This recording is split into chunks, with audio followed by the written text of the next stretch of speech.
So what if they was having a dream? I mean bad ones. I mean positively screaming memes. The worst of the worst.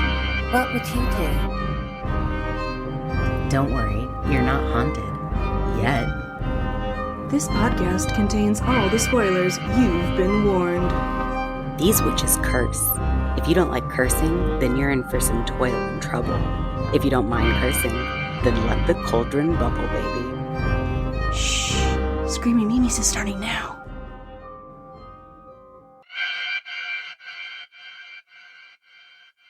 Hey, haunted humans. This is Aubrey. And Kayla. We're a little giddy because we got a very special audio clip from a wonderful actor. You might know her as Katie Parker, but you might also know her as Poppy, the incredible ghost from Haunting of Hill House. Her monologue is the reason we named our podcast Screaming Mimes. We love you, Mike Flanagan. we love you, Flanaganigers. And we love you, Katie Parker. It was a delight meeting you. You're such a wonderful person. Oh my gosh, she was so kind and generous with her time and so lovely. And shout out to Hector for inviting us to Comic-Con so that we had these incredible opportunities. Yeah, thanks, Hector. Thanks, Janelle. Thanks, Caitlin. Thanks, all of you wonderful friends. Yeah. We invited our bestie Janelle as a special guest on this episode. We were going to watch Sinners together, but plans changed and we watched Until Dawn instead. Enjoy.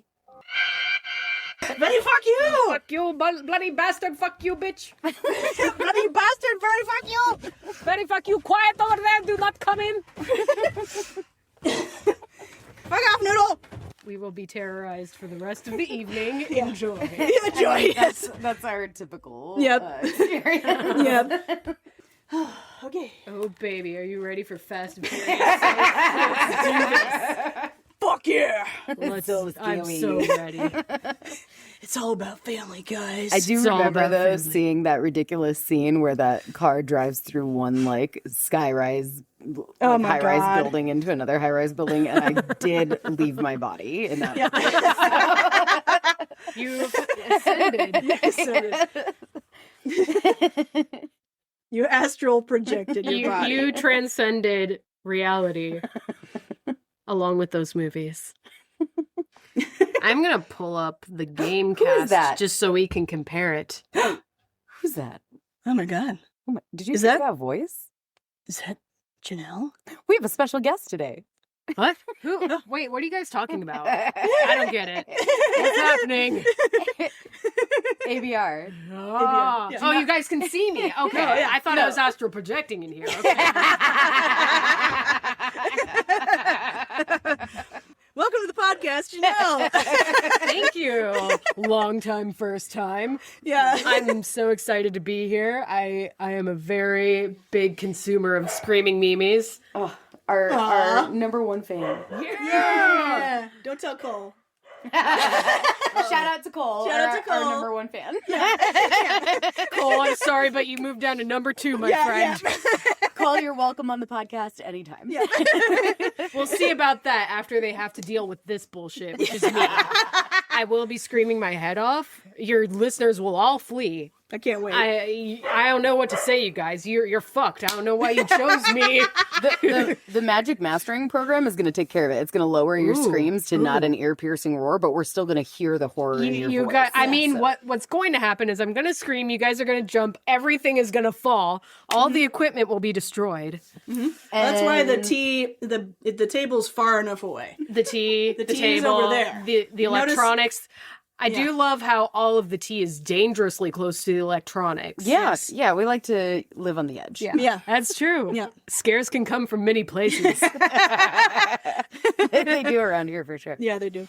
So some of you may recognize us talking about Janelle on the podcast because a couple times we'll mention that a movie is like not Janelle safe or not Gels safe. So this is your Gels. Yeah, I mean, they say that because each of them have their special Janelle software downloaded, which is something that a close friend of mine should always have if they want to recommend me movies, because I am a huge emetophobe. Like, I cannot handle the vomit in movies.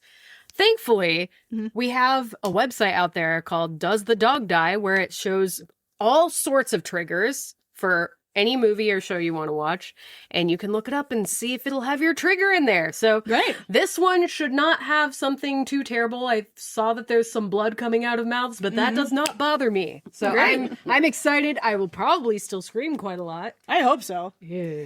Yeah, are you ready to come to life again? Yeah, I can't wait. Janelle, is this the first time you've ever been on a podcast? Oh, no. Oh, no, because Janelle has a really great podcast, and all of you should go listen. It's called Break, Battle, and Roll, and it is a fun time. Thank you so much. Thank you. Tell us a little bit about it. Yeah, it's a D&D podcast. We live play. After the fact, we wind up adding a lot of special music and sound effects and everything to just make the experience very immersive and more enjoyable for our listeners.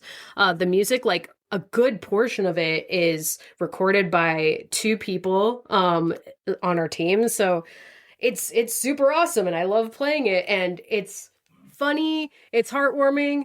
I guess you can't call your own podcast funny. You have to It is funny. You have to determine it for yourself, listener.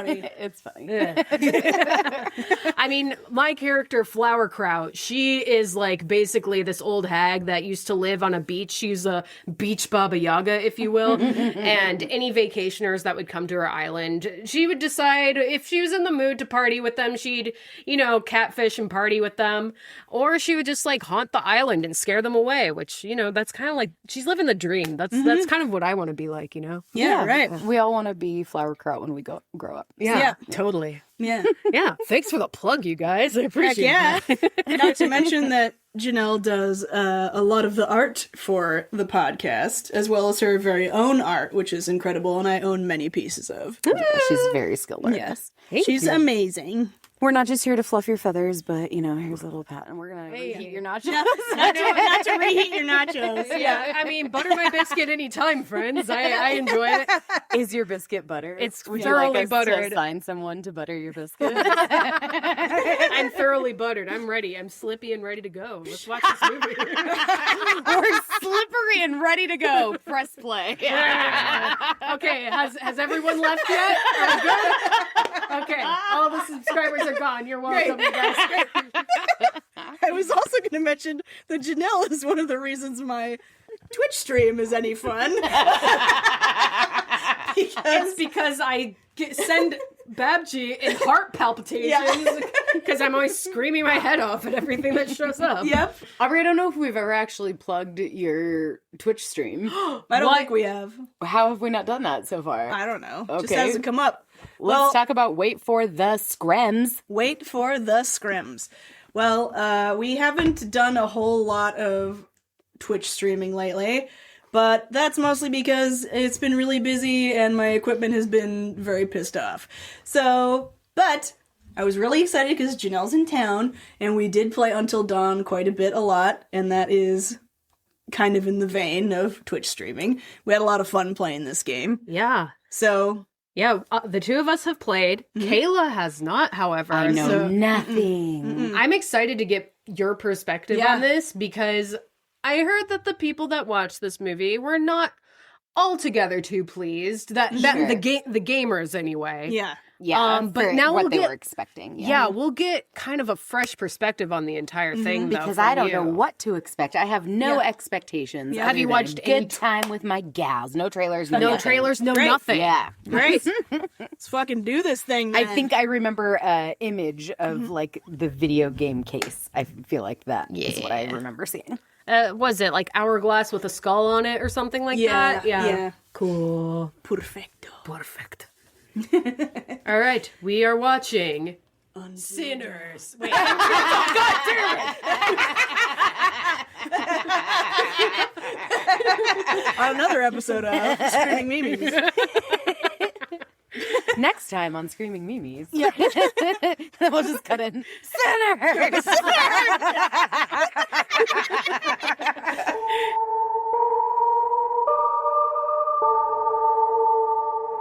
Until Dawn opens in a dark, claustrophobia-inducing dirt hole with a woman crawling and clawing her way through the underground towards the camera.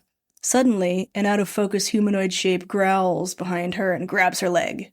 She kicks it off and continues frantically digging her way out until a sliver of moonbeam hits her eyes. I've pulled up a cast list of the characters just so we can compare to the characters that are in this, because apparently everyone has different names. Oh, weird. Yeah. Why would they do that? It's gonna be a different story, which is a bummer because the original story was really fun. But I'm sure there was not a shot in hell they could bring Rami Malek back. Ooh, I already don't like this.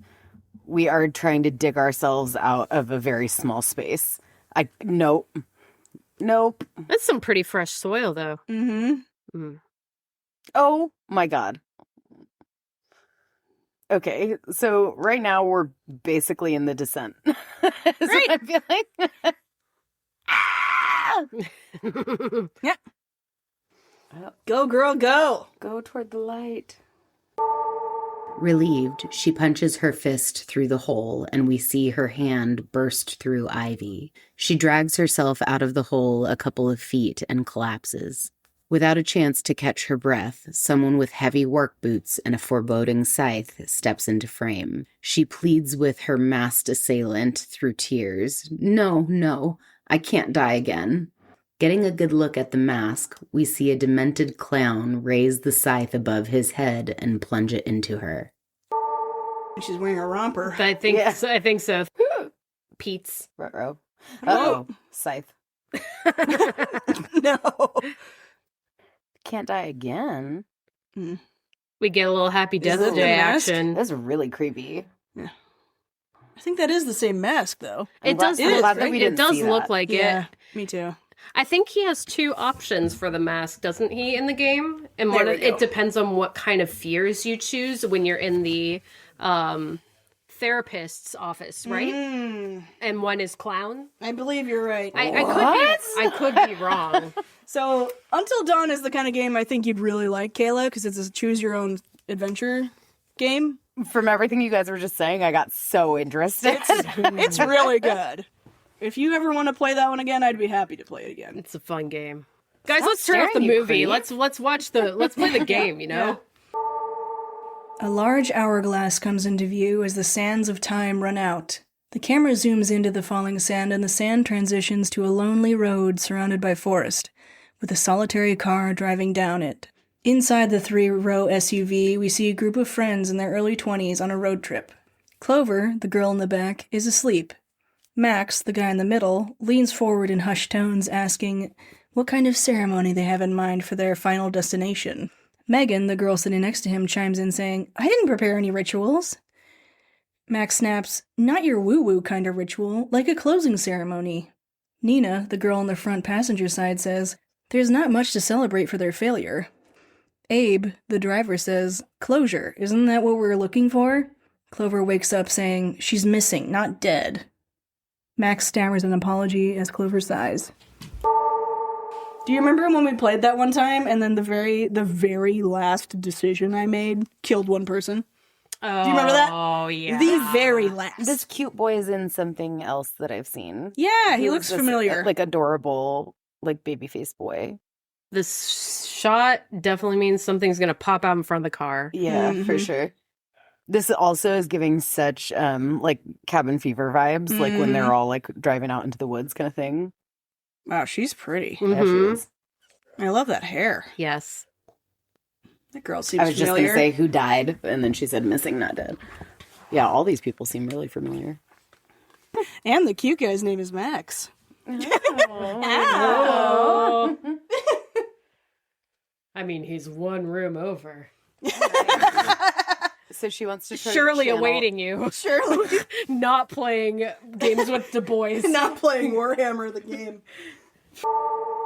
Cut to a selfie cell phone video of a girl who looks suspiciously like the girl getting scythed in the beginning. She's standing in front of a country-looking gas station asking Clover to just watch. She's literally at the gas station From Tucker and Dale? From Tucker and Dale. That's what I was gonna say. It's Tucker and Dale, yeah. Fuck yeah. You guys going camping?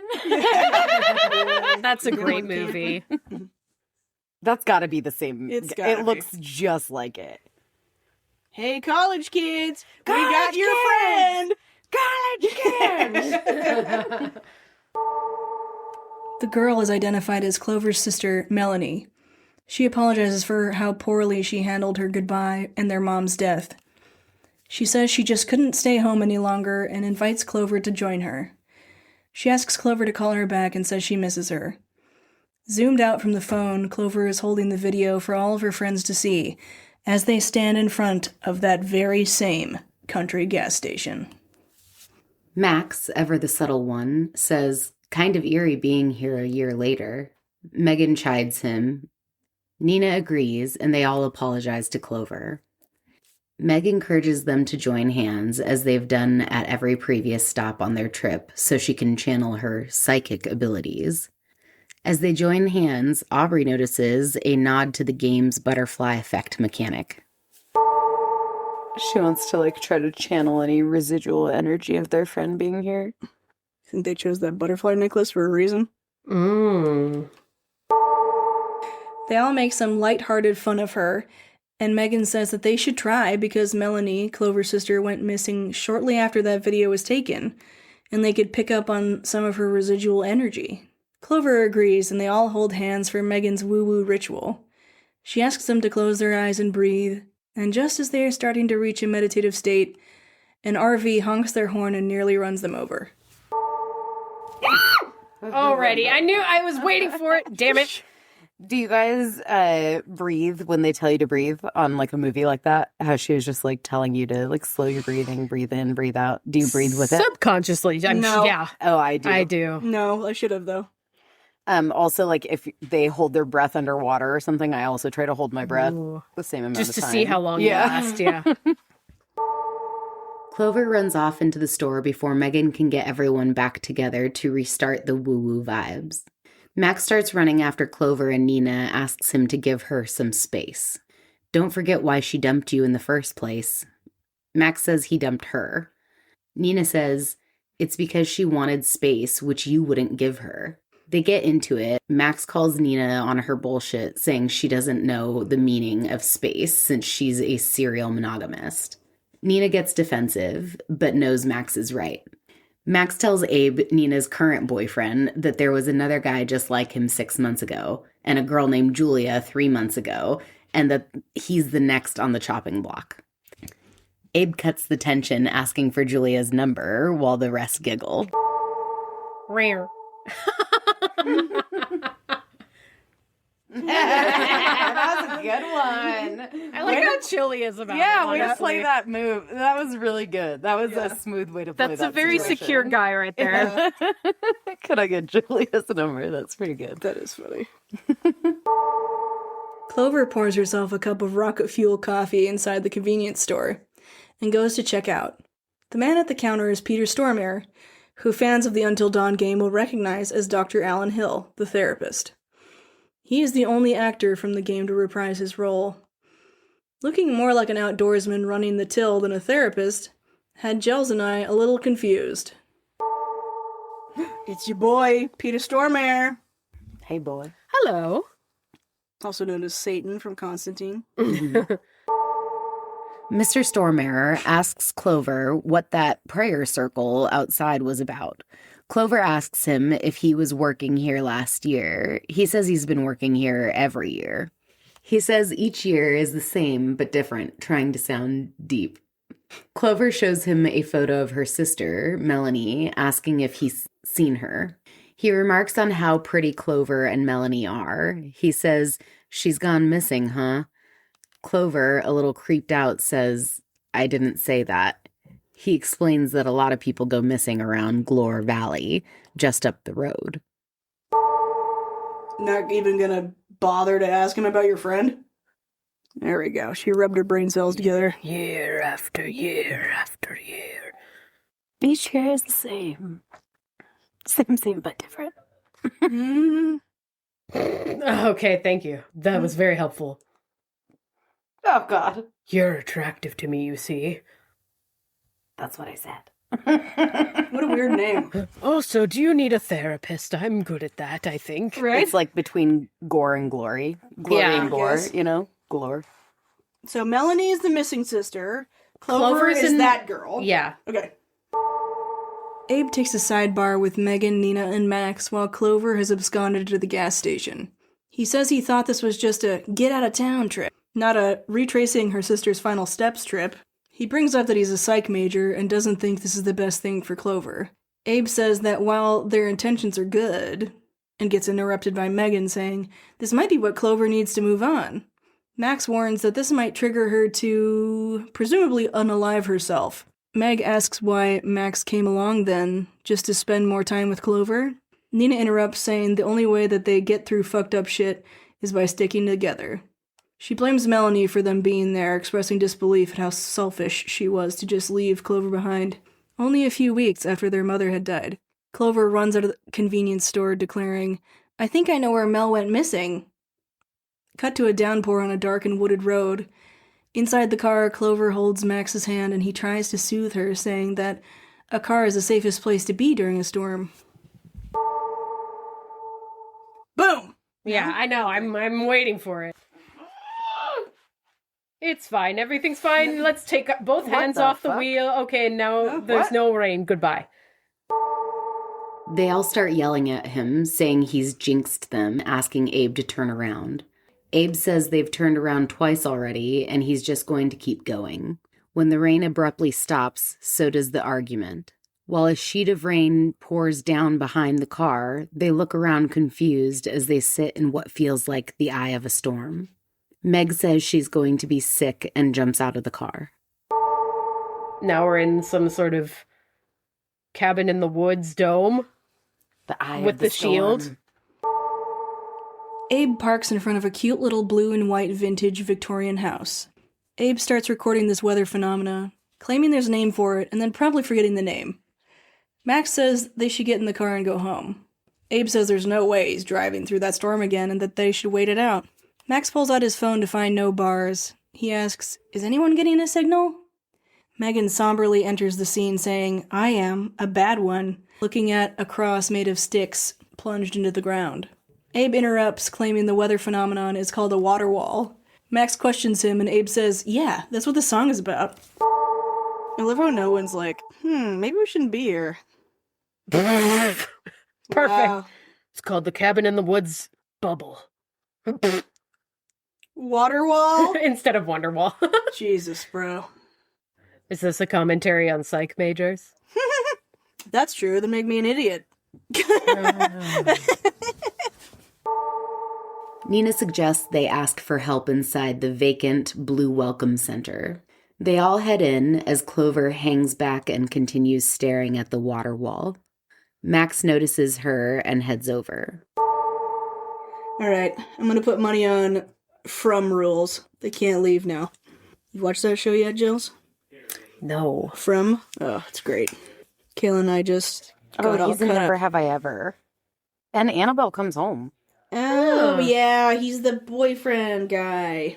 That's right. His name is Bob or something dumb. Yeah, I remember that. I'm like, that kid is not a Bob.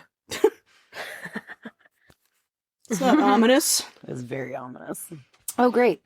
Mm-hmm. There's that pickaxe that I thought maybe it was a scythe or Mm-hmm. maybe it's not. I don't know. It's scary.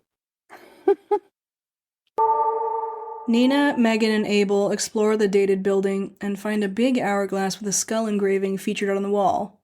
Nina says it looks like they're the first people to visit this place in years, as Abe pulls out his phone to document the spooky space. I understood him recording the weather phenomenon, but the walking through the house with the phone out just the whole time, why are you doing this? Oh, that's content creators. Yeah. But also but not he's that way. not that- yeah, he he's- should be he's recording holding it the right horizontal. way. He's doing it horizontal, not He should be, vertical. doing a vertical. Which is like, tell me you're not Gen Z without tell me you're not Gen Z. Like Oh. everybody is vertical now. You know what? That is so true. At my job, our filmmaker, he films things on his iPhone. After flipping a light switch a couple of times, Nina finds a blank guest book. Abe stumbles upon a missing persons board, and Megan tries to turn on the water in the bathroom sink to no avail. Okay, so I'm gonna say the house is a save point, Yeah. and then the bad stuff happens out there. I mean, or in the house. I don't think they're going to be able to leave. I think they're gonna be able to leave. But like all the bad stuff is out there. All the missing persons. So it's like I think they're gonna keep returning to the house, essentially, Yeah. if they die. Yeah, I think you're right. You stopped recording as soon as you got to the interesting stuff. You're walking through hallways. I mean, talk about a perfect opportunity to just have mugshots of everyone that was actually in the game. That And would they have been just good. didn't bother to put them in the missing posters. Ominously, we start to hear the counting of a metronome and zoom in on the hourglass. It's the death clock. Nobody told me it was Kitty Whiskers Mondays. Uh-oh. Back outside, past the water wall, from the fog, Clover hears someone call her name. Thinking it's her sister, she goes straight through. Max sees her walk into the fog and runs over, shouting her name. Abe starts pulling missing person posters down one by one. There are stacks upon stacks of them just covering the corkboard. Clover faintly hears Max shouting her name in the distance, while she is pummeled with rain and surrounded by fog. The sun sets, and Nina signs her name on a blank page of the guest book. Abe pulls down another flyer and sees a missing person's poster of Melanie, Clover's sister. Max reaches out and pulls Clover back through the water wall. Only after signing it does Nina decide to flip through the guest book. She finds several signatures. The strange thing is that it's all the same name, just getting progressively more and more illegible, until she spots Melanie Paul, with the last entry being barely a scrawl. Clover. Yeah, sure. Mm. Yeah. Just wander into the Don't make spooky-ass her- rainy fog. Don't make her zoom up. This is like how foggy it was on the beach yesterday. It was. You know? Yeah, but that was pretty spooky. This is actually spooky. Very reminiscent of Beetlejuice. Mm-hmm. 3 hours. That's how long you were gone. Yeah. Melanie. Ooh. Great. Hmm. Oh my god. Oh my god. That's creepy. Ooh. That's scary. Is Melanie's So- last name Paul? How many times she died? I guess so. That's their save file, man.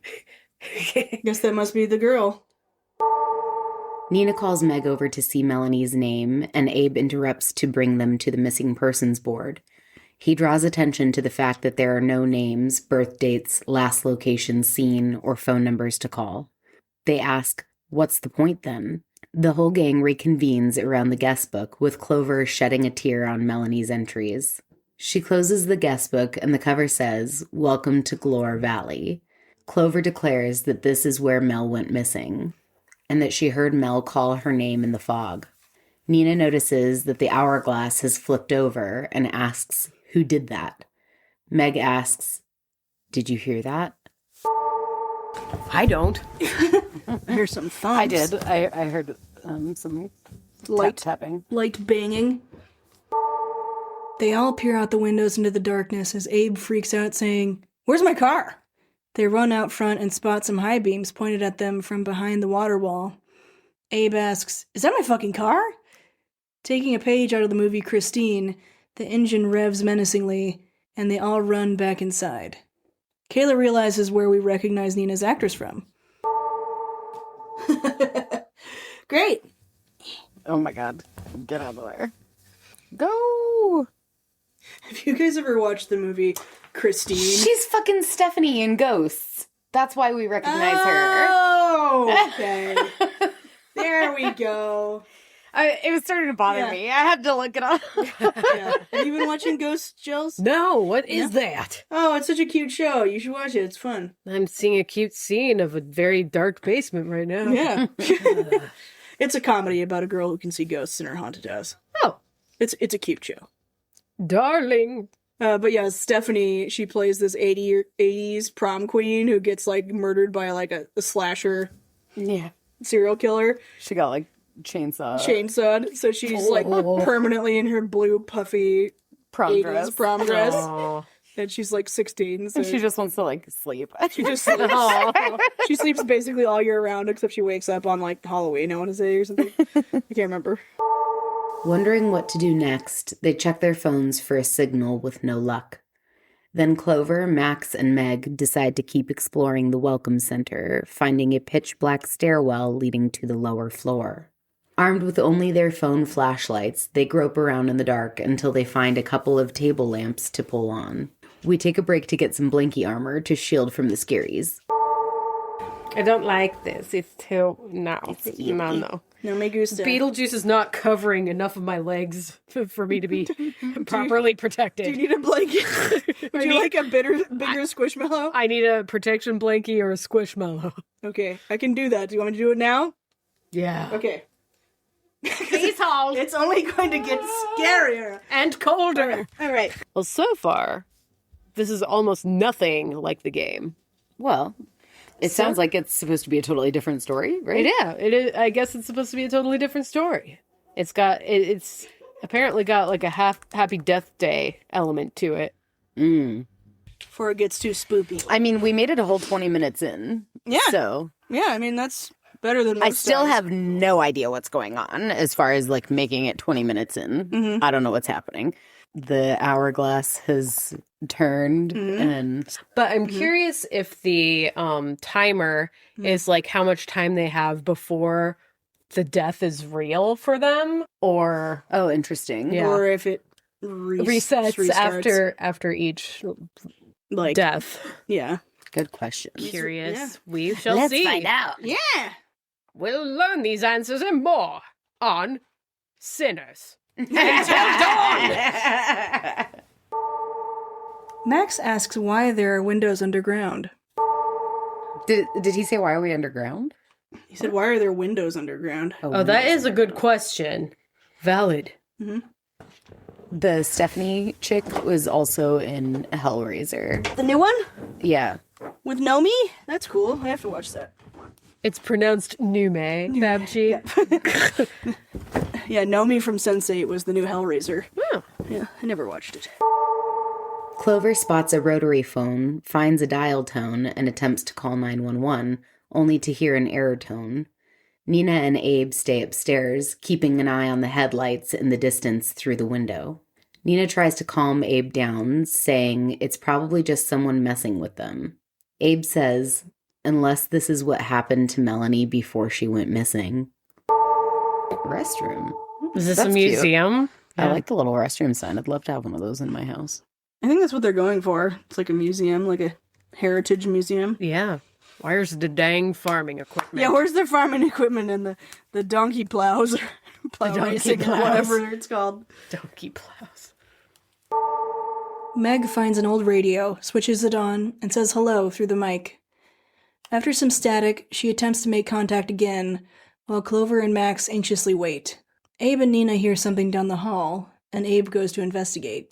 After a beat, Nina starts to worry why Abe hasn't returned. One down.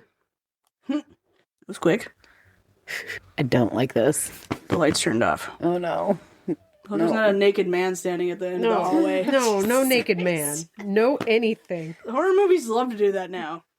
Nudity. Ah! Don't like this.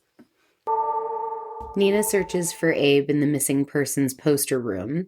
She flips on the lights to see a clown masked man staring at her. He turns to pull his axe out of the wall as the lower half of Abe falls to the ground.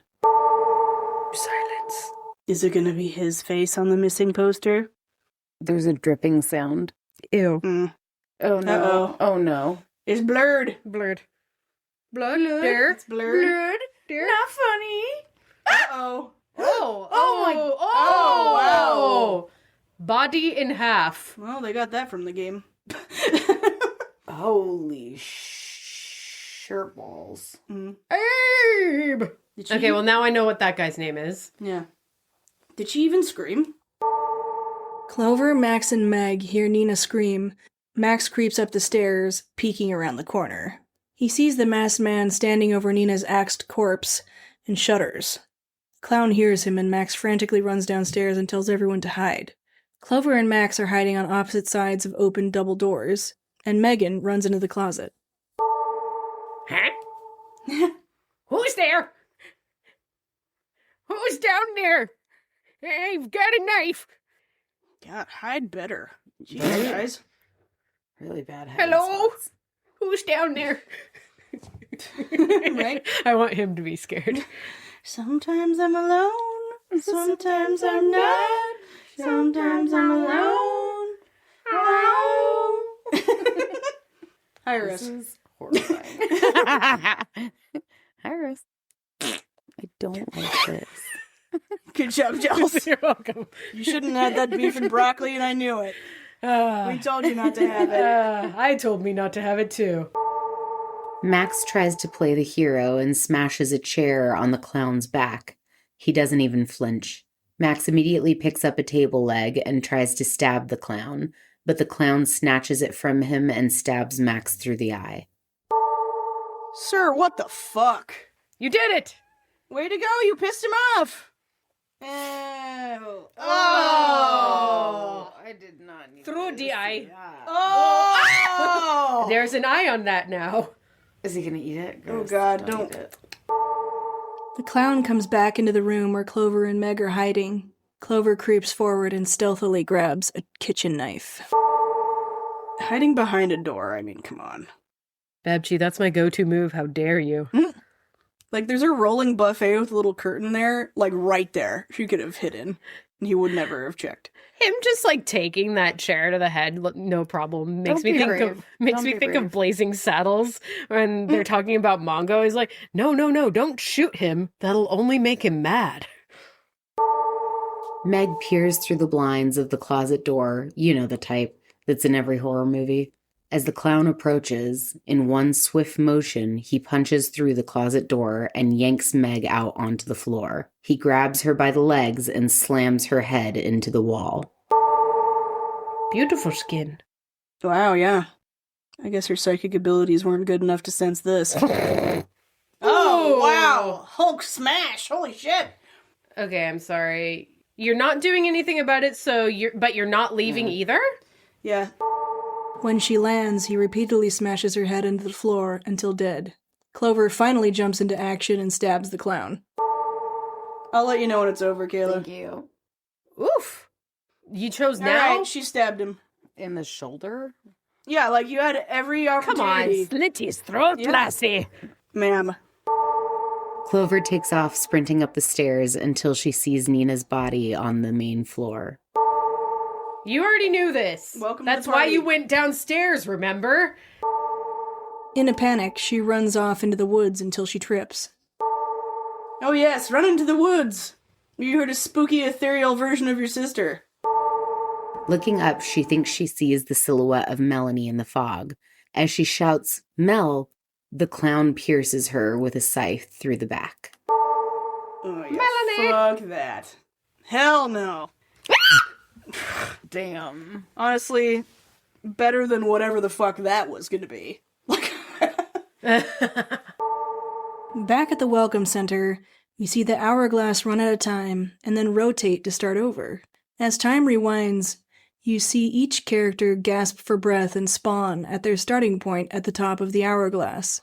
They all feel the pain and fear of the hangovers of their death. Okay. The hourglass comes to an end, and that's the reset. Okay. And they all have, like, little scars of what happened. Oh, does he have like a bruise around his eye? I saw that the psychic girl had her face a little marred up, too. Okay, so that would probably explain the wiggly handwriting then. Because they're more and more messed up. All of them are shocked to be back amongst the living. Abe calls them back to the corkboard and they find their own missing persons photos hung up. Oh, now they are the missing posters. Damn. What tragic photos for all of them. Her poor face.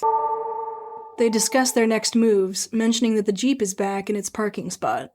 Meg says they can't leave. Nina spirals about seeing Abe's dead body and then getting murdered herself. Max asks, so the night is just starting over again? Nina says, like in whatever the fuck that movie's called? Max says, there's a bunch of movies about that. Well, they call attention to it. That's fun. The light flickers and the front door starts slamming on its own. They say, so it's not like last time. Ew. Tee-hee, tee-hee, tee-hee. So we've gone from serial killer to ghost now? Did you want to lock yourself on the inside? Mm-hmm. Ah! I tell an unfortunate tale about hourglasses and the dearly departed. What's so funny, Babchi? Should I tell my story? Maybe. About the hourglass and the ashes? Do you need... Oh, yes! Will you pause? Okay. So, at Lois's memorial, Oh, right. I was helping Terry with the slideshow. Yeah. And when I walked into the room that they're doing it, they were also pouring Lois's ashes into an hourglass, much like that. And I was like, cool, I'm probably breathing in Lois right now. Yeah. And then later that day, I had to leave, like, the party earlier because I started to feel really bad. And then the rest of that week, I was just, like, coughing like crazy. And I'm just like, cool. So I did inhale Lois's ashes, and I'm just coughing her up all week. This is fucking great. Babchi ate a ghost. I ate a ghost. And so She got Big Lebowski. I got Big Lebowski'd with ashes. And when I went to go pick up Joe and Janelle, I felt really bad that morning because I had 3 margaritas at July 4th, and apparently that was enough to just fuck me up. 3 margaritas. Give me 1 margarita. Give me 2 just enough 3 to fuck me up. margaritas and a ghost. And I didn't take my allergy pill that morning, and I didn't do my inhaler. So by the time I picked up Joe and Janelle, I was just like coughing up massive wads of mucus. And it was just like, You called it ectoplasm. Ectoplasm. Yeah, she's Yeah. coughing up the ectoplasm. Yep. So that's nice. But on the flip side, Lois did bequeath me some of her inhalers that I need. And so in one way she's killing me, in another way she's saving me. Yeah. So She just evened it out. yeah. Oh my gosh, it was so funny because when you're like, you have the snot cup. I had my coughing cup. You had the cup where you were spitting up the ectoplasm. Yep. And I like gagged while you did it. It's like I understood. It's like I understood. Like, dude, you have to spit it out. You gotta get rid of it. I have to expectorate Lois. Yeah, exactly. But it was funny because I'm like, dude, right now I am reading this like body horror book by Nick Cutter, like called The Deep, and it's just like, and this is just way more disgusting. Yeah.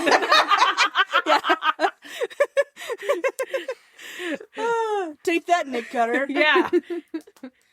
You ain't got nothing on my friend spitting up ectoplasm next to me. Just inadvertently snort some ashes and cough that shit up later, okay? That's the real horror. Oh my god. I'm sorry, Terry. Yeah. If you hear this story, I'm sorry, Terry.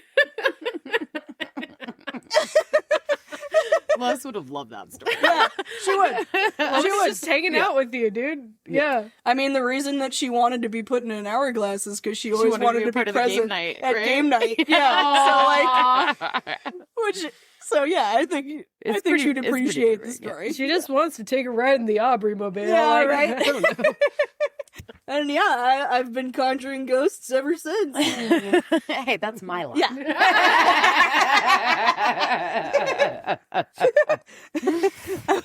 I didn't know Lois for very long. I got to meet her like, a whole 2 times maybe, but one of those 2 times was at Thanksgiving, and we all took that big family photo together, and she's flipping off the camera, and everybody's all looking all happy. It's pretty great. Yeah, it was pretty great.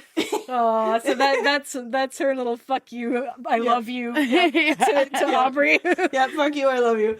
Yeah, Jenna was walking around painting everybody's middle finger yellow and then putting a little Sharpie smiley face on it so we could flip off. Flip each other off. That was cute. Rest in peace, Lois. Rest in peace. Now back to this shit. Yeah. I apologize to all of our viewers for that very disgusting story. Thanks for sticking around. Yeah. It's been great. Bye. Bye. See you next time. Or not. Or not. Next time on Screaming Memes, Sinners.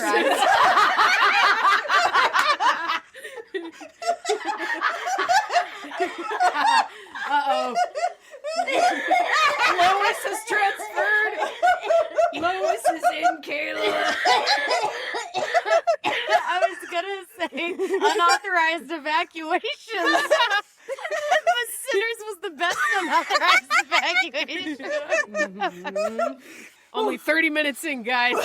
We're doing great. Got an hour every 10 minutes. Got an hour and 13 to go. We can do it. We're doing so good. Abe runs up to close and lock the front door, only for it to swing open again. Meg takes a seat as she looks miserable. Clover and Max check on Meg, and she says, "Tonight feels different." Her body contorts and her back cracks. It's a good thing none of us overreacted. Oh! What the fuck?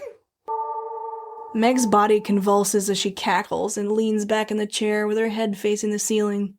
She shrieks, rolls her eyes back, deafens everyone in the room, and shatters the lights, plunging them into darkness. Oh, God, what's happening? Oh my god. I hate this! Oh, God! Possessed.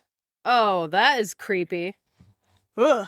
Her laughing when that happened made it so much more horrific. That was really creepy. What a great actress to be able to Yeah. make her face do that. Go from like the laughing to like instant horror. Nuh-uh. Yeah.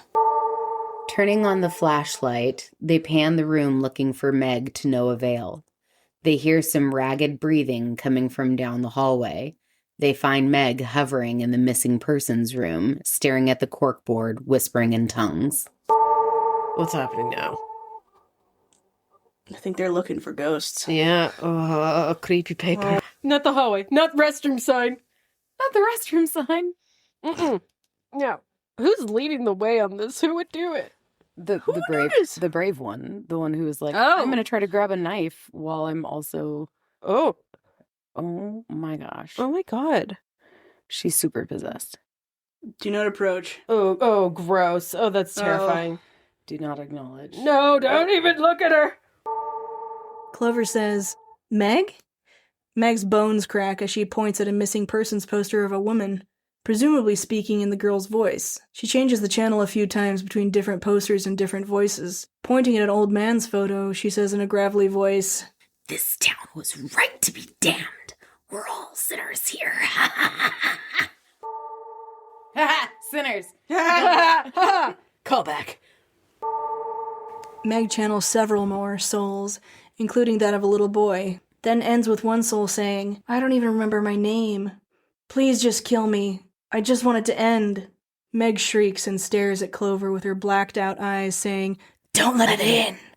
Her neck snaps and she tumbles to the ground. Uh-oh. Oh, gross. Abe tells them not to touch her because whatever possessed her could possess them next. Max says, that's not how possession works. People can't be possessed by contact. You have to be weak of faith or something. You don't fucking know. Yeah, that girl was excellent. I hope we see her again. Oh, Yeah. That was fucking primo possession acting. that was so creepy. That was really good. 10 out of 10. 10 out of 10. Way to go, Meg. Clover asks if the entity that did this to Meg could still be there. Nina reminds them that Meg said something was coming. As if on cue, they hear a knock at the door. Abe bars the door and peeks through the window to see no one. Outside the door, they hear what sounds like Melanie begging to be let in because she's being chased by someone. Clover starts to fall for it as we hear Melanie get killed on the other side. They hold Clover back while Max unbars the door and opens it for Clover. Clover takes her flashlight and looks around, disappointed not finding her sister. Don't let it in! What the fuck are you doing? No, don't even look. Do not open that Boom. door, you stupid son of a bitch. No. Mm-mm. No. No. No, you didn't. Big you did not no. hear that. Big no. You didn't hear it. No, you didn't hear it. No. You didn't see that. No, you didn't see it. Oh, now he has the sense? No! No! You dumb bitch. Stupid asshole. Nothing's out there. Yep. And he just let it in. Way to go. It's Annabelle rules now, motherfucker. Max points across the way to a decrepit house boarded up and covered in graffiti saying, "That wasn't there before." Did it say close the fucking door? It says, fuck the glore Oh. Witch. wits. I think it said witch. Clover gets yeeted 30 feet off the front porch, while everyone else gets force-pushed back into the welcome center. Clover is being dragged by an invisible force through the dirt towards the Glore Valley Witch House. Right in front of the door, she suddenly stops being dragged. Looking confused, she slowly gets up and peers into the dark doorway. She's then force-pulled into the witch house and the door slams behind her. Idiot. Sorry, Clover. In you go. Grab that chain. Yeah, Grab that chain. come on, lady. I guess she didn't grab the chain. No. Or those, Yep. stakes or anything. No self-preservation. She's just just dirt. Clover, that's on you. Get Scramble out. now. Scramble away. now. Run. Ma'am, what the fuck are you doing? You dumb bitch. What a dumbass. Max throws himself repeatedly at the front door, trying to break out. Abe tells him Clover is probably dead since she was just tossed like a rag doll. Max says she could be alive. Abe says they should go back and look for help. Max reminds him that Meg said it won't let them leave. Abe says that Meg just said a lot of gibberish. Nina agrees that they are not equipped to deal with this fucked up shit and should go get help. Max throws Nina's catchphrase from earlier back in her face. The only way we get through fucked up shit is by sticking together. Abe asks Max if this is how he thinks he will get Clover back. Nina is taken aback and Max tells them to go fuck themselves. Yeah, that you too. That's your fault too, buddy. Mm-hmm. Why am I so stupid? I mean, it's valid. That's why you opened the door. He's not wrong. Nina asks Abe why he would say that to Max. Abe says that Max is going to get himself killed, and because it sounded like something Nina would say. Nina said that when she says stuff like that to Max, Clover, and Meg, they know that she doesn't mean it. Nina says that her friends are the most consistent people in her life. Abe encourages her that the only way they can save them is if they save themselves first. Nina is doubtful that it will work, and Abe says they won't know until they try. Clover wakes up inside the Glore Valley Witch House, finding herself surrounded by a room full of busts with different haunting clown masks over their faces. Ugh. I don't like this. I don't like this at all. Enough. Is this ringing your mannequin bells? A little bit. I mean, one of those is definitely a person. Yes. So, ew. Ew. Ew. A person. I mean, I'm putting money on the ones in the dark. Yeah. Ew. Ooh. Clover looks around and sees a faint boob tube TV turned onto the news, muted, with an old woman sitting in a chair in front of it. Clover tries to introduce herself to the old woman with no response. She continues staring at the TV, breathing through her oxygen tank. Clover starts rattling the doorknob, trying to get out of the front door, and then we hear the old woman gasp and turn towards her. Just a full hag. Wow. Guys, it's cool. It's just flower crap. I was gonna say, you're kidding me? Flower Crowd is gorgeous. She's a hag, but she's a pretty hag. Yeah, it's true. I would not turn my back on her. Are you kidding me? Jesus Christ, what the fuck are you doing? Uh-oh. Notice me, senpai. Notice me. The crispy hag turns slowly. Max picks up a flashlight outside and heads towards the witch house. Clover struggles to open the front door, and she turns to see the old hag is standing up, holding her oxygen mask to her face and staring at Clover. She lowers the mask to reveal an evil Kubrick smile, and slowly approaches Clover. Clover begs to be let out, and the old lady says, the only way out is, you either survive the night or become a part of it. Oh, ew, God. I don't like that. Oh, no. Hi. No. Or become a part of it. Okay, so Melanie is like a ghost that's part of it. Yeah. The hag pins Clover to the floor and slams her oxygen mask over Clover's nose and mouth. Clover's eyes start to blacken and the hag starts to crumble.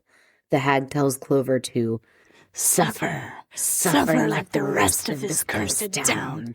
Suffer until hell opens up and swallows you too.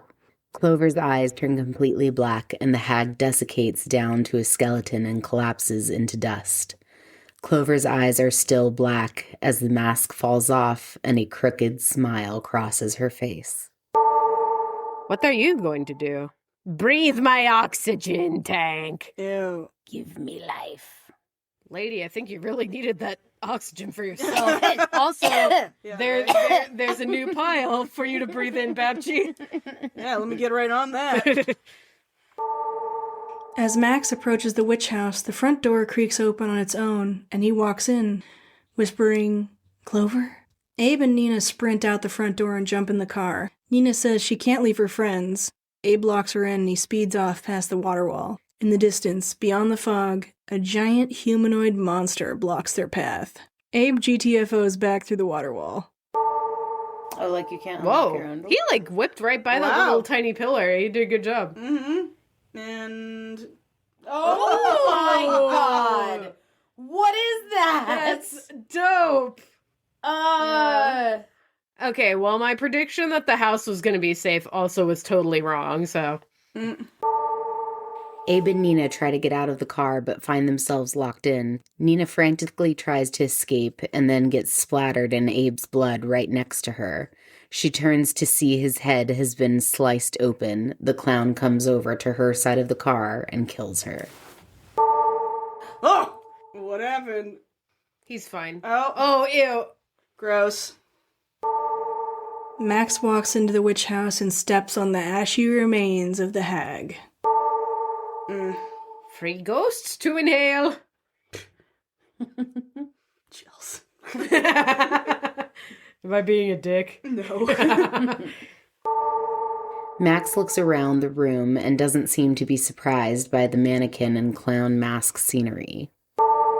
I mean, I'm just in shock that this guy isn't panning the whole room looking at every single one of those masks first. Yeah. Like, the paper isn't going to jump out at you. Oh, missing a mask. I mean, Ew. We know Mr. Serial Killer's on the loose. He didn't even give, like, a sideways glance to the ones under the stairs in the dark. Max stealthily creeps up the stairs and hears a rocking chair rock back and forth, coming from a cracked open door in the hallway. As soon as he opens the door, the rocker stops. Ooh, this wallpaper is very oppressive. I love this. Mm-hmm. Also, I hate The flowers this. are growing. Ew. I hate flowers. Oh, no. No. Look at the doll heads on the lamp. Oh, my God. Fuck that. That's Also, hilarious. Sir, you just heard the rocking chair stop moving and you didn't immediately look at it? What are you doing? This guy is terrible at checking his six. He just walks right into a room and then pans his flashlight. Fuck. Look around the room first. As he pans the flashlight around the room, we see the most haunting daybed you could ever imagine. With the headboard lined in doll heads and the bed itself covered in dolls arranged perfectly next to each other, it's a little girl's dream. The rocking chair starts to loudly rock again. Max shines his flashlight over and sees no one there. He makes the rocking stop, then abruptly turns around and back again when he hears the rocking return. This time with a clown doll in the chair. He picks it up and punts it. A clown-masked assailant who looks suspiciously like Clover slashes Max's face with a knife. Oh man, I'm not a fan of these dolls. I used to have dreams about dolls all the time. Why would you walk towards that? Why would you walk towards that? Sure, go It ahead. needs investigating, Kayla. No! Get out of there. Something is gonna crawl out of that pile of dolls. Ew, the dolls. I hate the I dolls. hate the dolls. I used to dream about, dolls that came alive all the time. It was like, no. ew! Oh, a clown Fuck that. doll in the rocking chair. Ooh, pretty. That is just moving. Somehow creepier than Sally. Oh yeah, Sally up in the corner there. Yeah, Sally has fake teeth in her. Like, fake human teeth. Ew! Don't touch that. This guy's way too chill for that doll just appearing in the chair. Mm-hmm. Wouldn't do that. Oh, Jesus. Oh, great. Honestly, kind of an uninspired kill for what could have happened in that room. Yep. Clover has come to the dark side now. Yeah, that kill could have been so much more interesting. The Clover Clown walks out of the witch house. The original masked clown drives Abe's car into the Clover Clown and she hits the windshield. The mask shatters as we see Clover lying dead on the ground, surrounded by the pieces of the clown mask she was wearing. Her eyes slowly fade from black back to the original state. Dude, I'm on your side! Why did you do that to me? So this is an all or nothing game then, huh? I guess so. Highlander, only one shall win. The hourglass rewinds the evening and everyone respawns. Meg itches her head and accidentally pulls off a chunk of scalp and her hair. Staring forlornly at each other in the pouring rain, Clover asks Max, "Is this just going to keep happening?" Ooh. Oh, hey, the Gross. classic. The ripping out of hair. You guys tell me Jeez. that you see a lot of that in these. So much of that.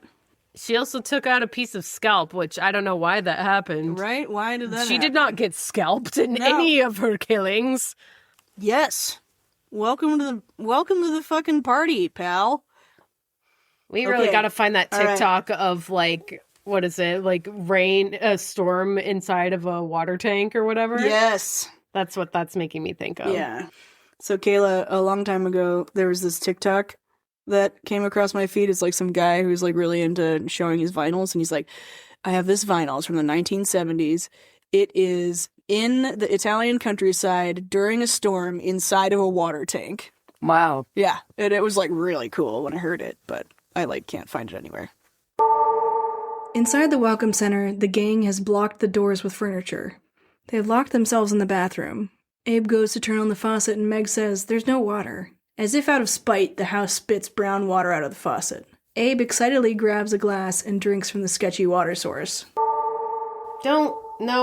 That's the only point of entry. Or Nope. he'll just die of Giardia. Dude, minus 15. Yeah.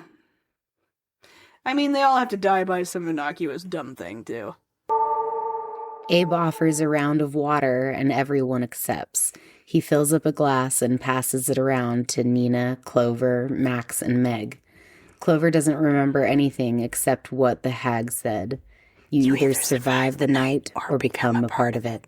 Max says, maybe if we make it until dawn, then this will all be over. He said it. He said the name. He said it. Abe asks what becoming a part of it means. Meg gestures to her hair falling out and Max's nails getting longer, pointing out that they're changing. Abe discreetly coughs some bloody gunk into his hand and suavely wipes it on the shower curtain. My one long nail. Oh no. Already coughing. Yep. Mm-hmm. Yeah, this is the other part that the thing warned me about that doesn't have vomiting, but people are like, oh, it still stressed me out. That's still pretty Gross. gross, though. Ew, nobody's gonna notice. Babchi, look familiar? Too soon. Too soon. Abe starts coughing violently, and Meg offers him a cup of water. Abe spontaneously combusts into a pile of gore. Aubrey starts snapping her finger guns at the next victims who drank the questionable water. Maybe you should just, like, not listen to this anyway, Jills. This is Yeah, I'm sounding pretty, Don't worry. Oh,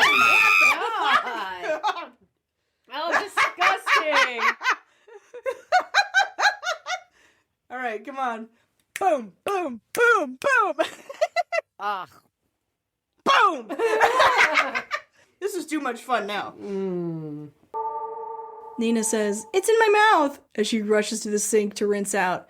Meg tells her not to drink the water, and Nina says, "Didn't we all drink the water?" And then explodes. Meg, Clover, and Max run into the hallway. Apparently the order they drink the water doesn't matter, because poor Meg gets her leg blown off.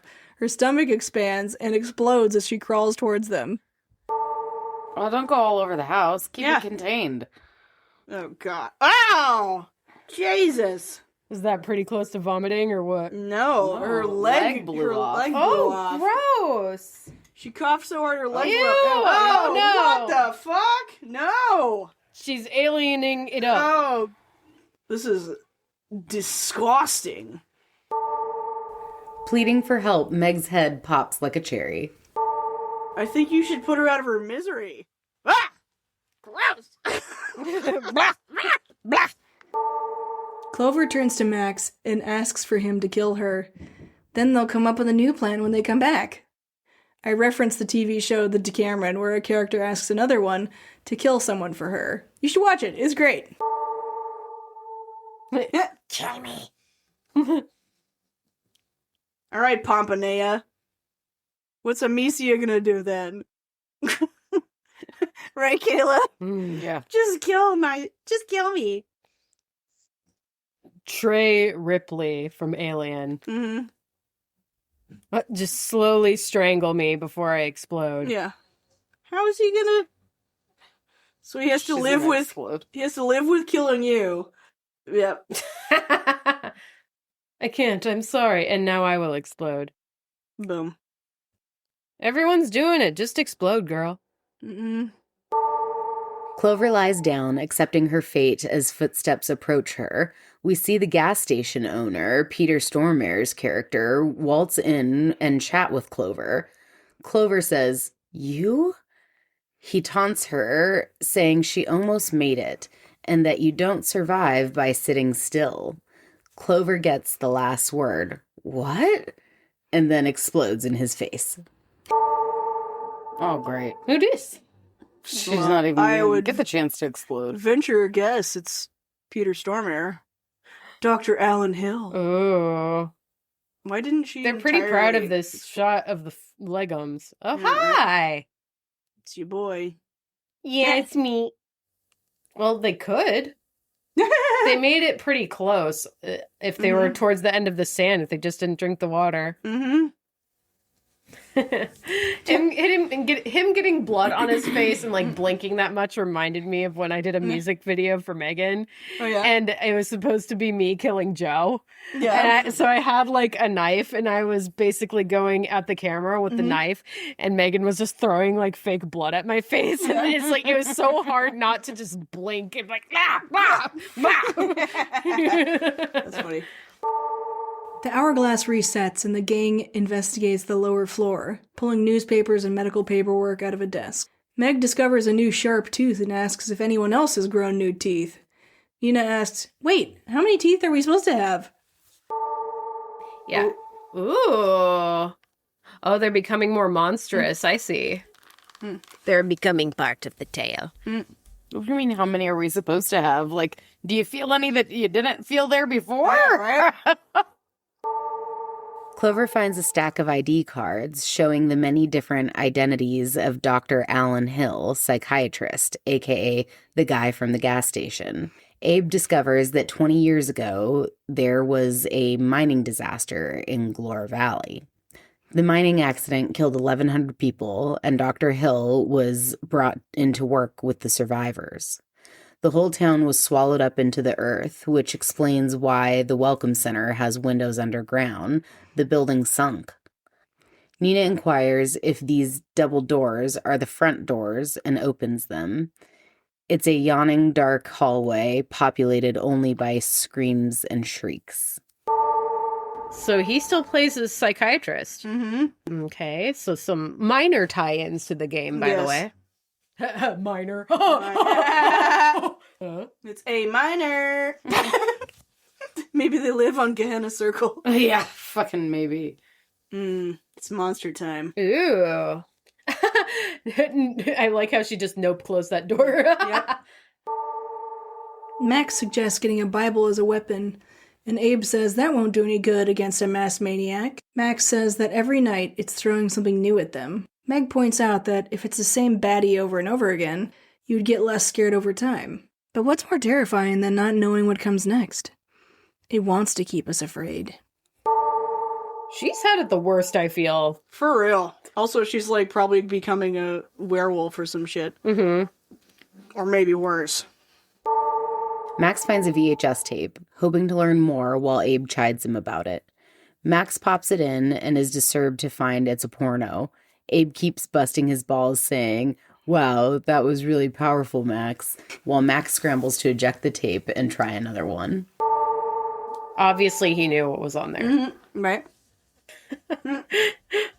That's hilarious.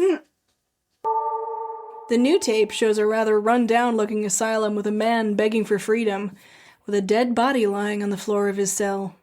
Dr. Alan Hill narrates the symptoms that the patient showed signs of: starvation, muscle atrophy, intense fear, anxiety, feelings of hopelessness, and utter despair. He says, "Fortunately for my experiments, the trauma of the mining disaster still lingers, affecting both the survivors and the visitors. The longer the patient stayed there, the more desperate and afraid he was, the more monstrous he became. It only takes 11 nights to become a Wendigo." God, these better be good. I'm gonna be pissed if they look like shit. Blood, dare. Wendigo. Mm-hmm. Nice. Yeah. Spooky. Yeah, the Wendigos in the game were super fucking scary. But yeah, those Until Dawn Wendigos were so creepy. Okay, so they're just becoming Wendigos as time goes. Interesting. But it still has the rule where they have to resort to eating human flesh. Mm-hmm. You've got to eat one of your friends. The radio pops on, and Dr. Hill eggs them on with, "Now you're getting it." Clover demands to be let out. Dr. Alan Hill says there's always a price. One of them has to die. Abe says they should hear him out, and Nina just about jumps down his throat to volunteer himself to die for them. Meg says Dr. Hill is nearby and channels her psychic vibes to point at a drawer in the desk.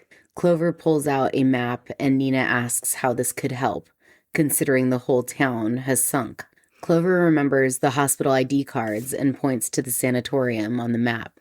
Clover realizes that she has to lure him out of the hospital, so she says she wants to meet. He agrees, but just to see Clover. Everyone else says it's a bad idea, and Abe says all of the signatures go way past night 4, which is tonight. Clover says this is our chance. Dr. Hill taunts Clover over the radio, saying he's in the woods with her sister, and she takes off. Yeah, like they're gonna be able to stop her. Like, obviously. Right. Like, how about we work on another plan while she goes and figures that out? Exactly. Or, like, if you don't think she can go by herself, then, like, who's going with her? Meg calls Abe a prick and shoves him away. He says, "I didn't think she was actually going to do it." Meg says he took advantage. Meg and Max will go off to try to find Clover, and if she's dead, they will kill themselves and start over. Nina agrees with that plan and says, "Abe first." Abe backpedals and says they can't keep wasting their lives. Max says he can't just let Clover be dead. Abe says, "How many deaths do you have in you? Be honest. Didn't she try to kill herself twice last year? Isn't this just her giving her what she wants?" While Nina stabs him in the back with a mining axe. Nina tells Max and Meg to go find Clover. You didn't think she was actually going to do it. I love how quickly she turns on him. She drew the line. Okay. Giving him no choice, basically, to just go, like, yeah. Wow, Nina's laying down the law. Clover shouts into the dimly lit forest, "I'm here, you have me," as she steps right into a bear trap. Clover gets pulled away by the chain attached to the bear trap, down into a cave. She shrieks out of view. Oh, Oof. not the RR. Bear trap? Boom. Rough. Always with the ankles, every time. Abe tells Nina that she needs to try to survive. She says she will, just not this time. She's afraid of living without her friends. The clown walks in and Nina asks him to take Abe out first. Ooh. Great. We love this. Love that for you. That's big of you, Abe. He obliges. Max and Meg discover the sunken town, seeing basically overgrown rooftops in the dark. Ooh. Creepy. This is a cool set. I like that. The partially sunk houses. Or they're almost fully sunk down. It's a little upside down, a little Last of Us. Yeah, it's cool. Little did we know that the girl who plays Meg is one of the main characters in K-pop Demon Hunters. And by the time we're writing this synopsis, we've all seen it and love it. Obsessed. If you don't mind pausing, I need a bathroom break. Otherwise, I will piss myself on the next scare. Okay. It's okay, we made it much longer that time. Before. Yeah, nice. I'll pee all over this whole set. Yep. I see you've decided to once again invite chaos. What's he eating? A tissue. Oh, good. It's fine. Babji, when will you learn your lesson? I know. What are you doing? She click-clacked to come in, and then he came right after. Jeez, All right, couldn't are you help done? yourself. Can you be done? Dutch is in here too. What madness is this? Madness. Madness reigns. Chaos. There's about 18 animals in here now, including us three. It's boy free. I know who Boy this. free. Oh my gosh. This is so exciting. The actress that we're all like, wow, she's really good. She is in that K-pop Demon Hunter show that Riley's obsessed with right now. Oh, yeah? Yes. She's the voice of one of the actors. All of my friends are telling me to watch that. I've heard it's Are they really? Yeah, they That's say so it's funny. great. Riley's like obsessed with it, and I don't know anything about K-pop, but I just made a friend recently who loves K-pop, and she said that she watches that show and that it's so good. Yeah. Yeah, I've heard good things about it. Is it a show or a movie? It's a movie, I guess. Cool. I thought it was a show. Well, but I'm excited to see it. Okay, you guys ready? Yes. Ready? Let's get some Wendigos, baby! Still on the hunt for Clover, Max and Meg take a moment to observe the woods. Meg leans against a tree and is disgusted to feel some drool land on her shoulder. Looking up, a Wendigo jumps down from the tree and chases after them. Running through the forest, she lands on top of a sheet of glass, which starts to crack. She knows it will break if she moves. Max reaches out and grabs her hand just as a Wendigo pulls her back, breaks the glass, and lands on her inside the room. The Wendigo drags her off as Max watches in horror.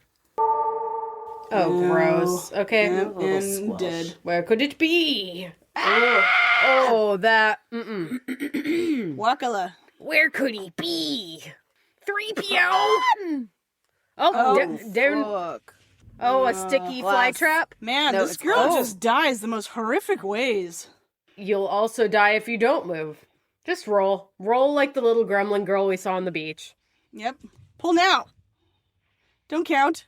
Pull through. Pull now. Fuck. God, poor Meg. Dude. Just dying the most fucking horrific ways. Justice for Meg, man. Justice for Meg. Back at the bear trap, Clover slowly crawls her way back out of the cave. Max tries to open the bear trap and slams the claws right back down on her ankle. Oof. I know. Ooh. Isn't there supposed to be like a pull tab thing? We see Melanie, Wendigo's version, crawl out of the cave, as if it was super easy, barely an inconvenience. Max cracks open that bear trap, sets Clover's ankle free, and serves Melanie, Wendigo's version, a face full of bear trap. Clover is in disbelief seeing Melanie's transformation. Max drags Clover to a mine entrance with a wood pallet wall that they hide behind. He peeks through the slats as the Wendigo runs by. Clover says, "I fucked up, Max." He tries to comfort her, saying that they're getting out of this all together. Clover asks if he thinks they have a chance to do it all again. Max says, "I hope not." It's your sister. Yuck. Ooh. Wendigo. Ooh. Clever. Ouch. Way to go, Max. That was great. Good boy. You know what confuses me? Is she got dragged in there, and then she came out of there, and then she's surprised to see her sister, who was in there. Yeah. What? Like, how did she get out? What? Yeah, how'd she get out? Who pulled her in and then just let her get out? It's like, yeah, was her sister presumably in there? Don't put your eyeballs there, bro. Yeah, What are you just doing? don't. Yeah, I know. After the first incident where his eyeball got stuck on a thing. A little late in the game to realize that, but yes, you did fuck up. I'll never let go, Jack. Just get away from the slats. They're about to get, like, double stabbed in the head, so... I hope not. Let my death be eternal. Nailed it. Verbatim! Way to go, Kayla. Clover hands Max a broken glass and asks him to kill her again. Or, and hear me out, take this extra time to learn something. Yeah. Learn some new things. Learn about the environment, the monsters, what have you. Max slits her throat, looking really sad. Or maybe he's hungry? Gugh. That is nasty. Don't eat it. Max sees a Wendigo nearby and decides to slurp up that delicious splody water and bum rush Melanie Wendigo's version. Gather some data. No, don't eat the exploding water. Oh, maybe he thinks he could take her out with him? That was quick. Much quicker than the other times. Mm-hmm. Enter the flashback. Clover rummages through her mom's jewelry box and tries to hand Melanie their mother's necklace. Mel tries again to ask Clover to come with her and justifies her position, saying that she's not going to waste away here becoming something she hates. Melanie exits the house. Clover opens the door to chase after her, finding Melanie Wendigo's version jump scare her. Oh? Huh? Flashback. Pretty extreme response for like 3 months of grief. Fucking, that one got me. I had a feeling. I don't trust doors. Dreams. My heart palpitations. Clover wakes from her nightmare back in the Welcome Center. Abe pulls up his shirt asking, "Is there something on my back?" To everyone's horror, they see spines growing out of his back. Nina denies it. You're fine. You look great, babe. I mean, Abe. I mean, babe.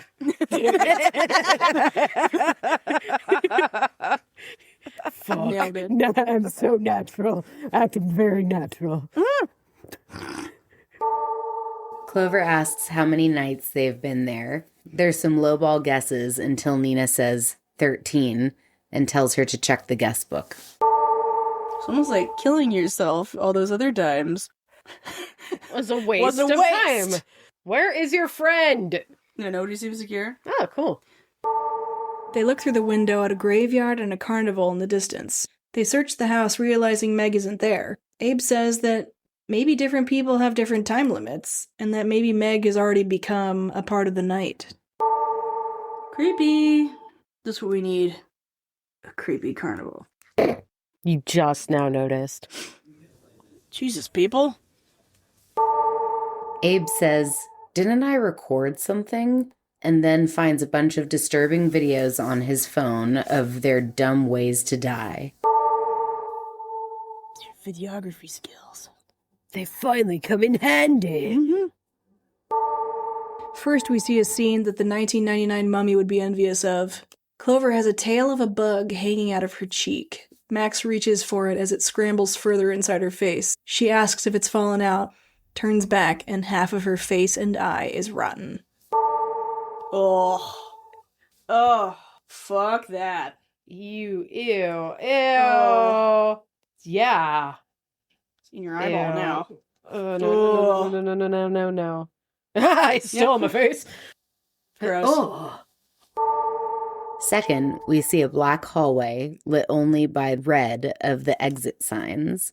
Max tries to open the door, but it's locked. They look back at the end of the hall and see only a clown face mask lit up at the eye level. What the fuck is that?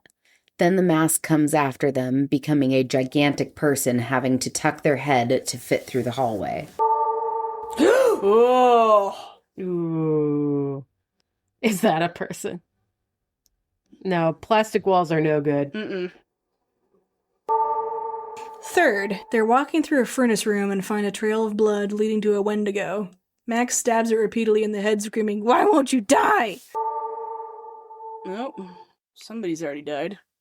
Whoa. Die! Wow, way to go, Max.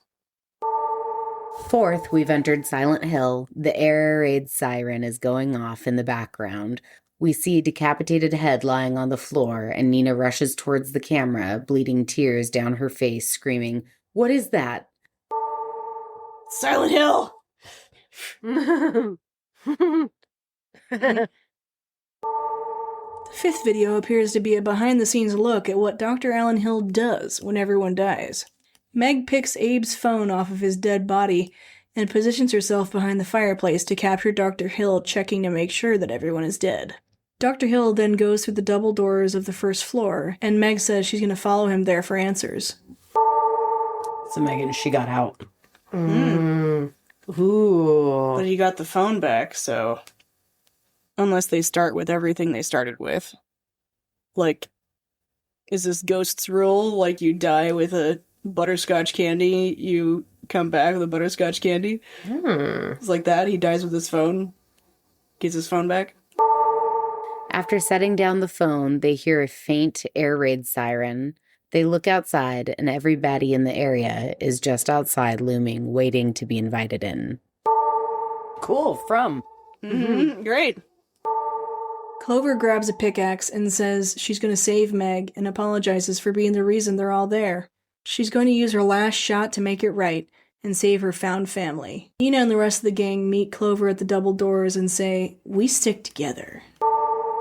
You have my hammer. And mine. Sam, put the cube into my chest. Walking down the tunnel, they find the remnants of the underground town.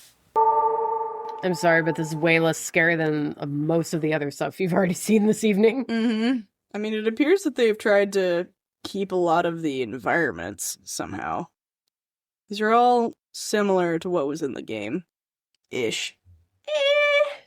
In a way. Yeah.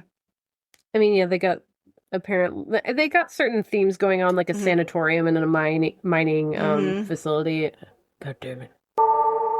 They crawl through a window into a kitchen, which leads to more warrens of homes and hallways. They spot a Wendigo through a small hole in the wall and try to stay perfectly quiet, until another Wendigo pops his head through the small hole to say hello. God, these people are so bad at checking a room before they walk into it. Check your corners. Right? Slice the pie. Slice the fucking pie. The witch. Looks like a Wendigo. Melanie? Right, but I mean, like, you know, the witch in Left 4 Dead? Seems like the witch. Yeah. Like, she should be crying. Oh. She should be crying. Oh, I love that. Yeah, hopefully she doesn't... Holy shit! That was a good one, you guys. Oh, God, they got me. Wow, they got me. Nailed it. 2 out of 3. Screams. Oh, God. The Wendigo breaks through and attacks Nina. Abe plunges a pickaxe into its leg to nail it down so Nina can slip away. Down the hall, we see a handful of Wendigo in pursuit. Damn near threw out my neck. Oh, damn. The horde's coming now. Yep. In a way, you were right, Kayla. Yeah. It was the witch. She called the horde. She did. They run through the mine shafts until they find a garage door to slam behind them. Rushing into a house, Max spots the familiar glass ceiling, with the clown standing on top. He intentionally slams his sledgehammer into the glass until he falls through, superhero landing. This is fine. This is fine. This is fine. Go, go, go, go! Enemies everywhere! What is this house that we're in now? Maybe he'll kill himself. I love that he just stands perfectly on his leg. Giant ass sledgehammer.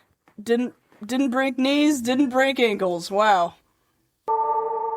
Max tells Clover to find Meg and that they will find another way, The clown pursues Clover, so Max throws a tobacco tin at his head to distract. The clown turns towards him, and he's surprised and terrified that his romantic gesture paid off. Clover runs off, trips on a pile of rocks, and nearly impales herself on a piece of wood sticking out of the ground. Have you tried taunting him? His mouth looks like an asshole. Just saying. I don't know what kind of assholes you've seen, babe. That's not no asshole. I mean, if you were to pucker up, it would look like an asshole. But yeah, not with all those teeth. All those corn teeth in there. Corn teeth. Jesus. Oh, just missed. Just missed. Panning her flashlight around, Clover finds Melanie Wendigo's version slap her to the ground. Clover takes a moment to try to wake Mel up, realizing that's hopeless, and tackles Melanie Wendigo's version onto the impaling stick, killing Mel instantly. Clover stabs herself a bit in the tummy, too. Clover says, "I love you, Mel, but I'm getting out of this hellhole." I would love her to be like, "Wow, I'm so lucky," and then immediately die. A Wendigo. Yeah. Boom. Like, she's dead. So lucky. She's a star. But she cries, cries, cries on her impaled heart and singing. Oh, yuck. Bitch slap. Oh, but that's not a romper anymore. Nope. I saw a full ass cheek. Mm-hmm. Fuck you, Clover. I'm gonna live my dreams. Yeah. Maybe say your name. Oh, did you get it on you? You're dumb. Yeah, probably a little. Looks like she got her. Your tummy. Well, at least her sister died a dignified death. As This opposed to, why would you fucking die? Just like chopping at the face. I mean, she should have done the times. Right? Back to the fight between Clown, Max, Abe, and Nina. Nina breaks a vase on his head.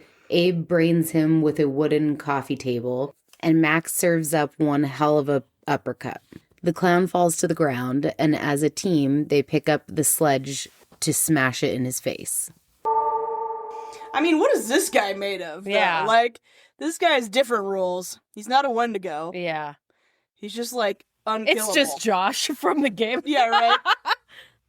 Oh! Wow, that was Wakala. Gory. Very gross.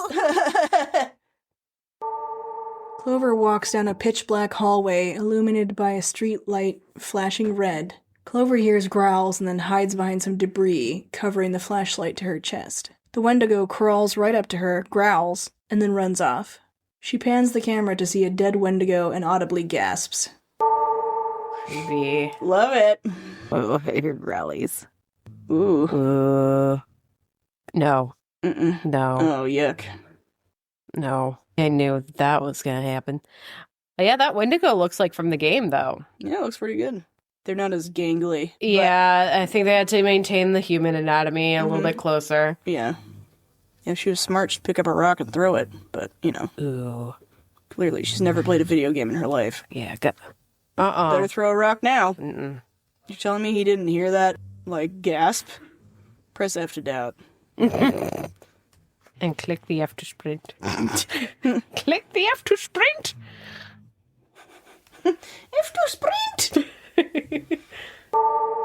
Clover finally makes it to the sanatorium, hearing Megan scream for help.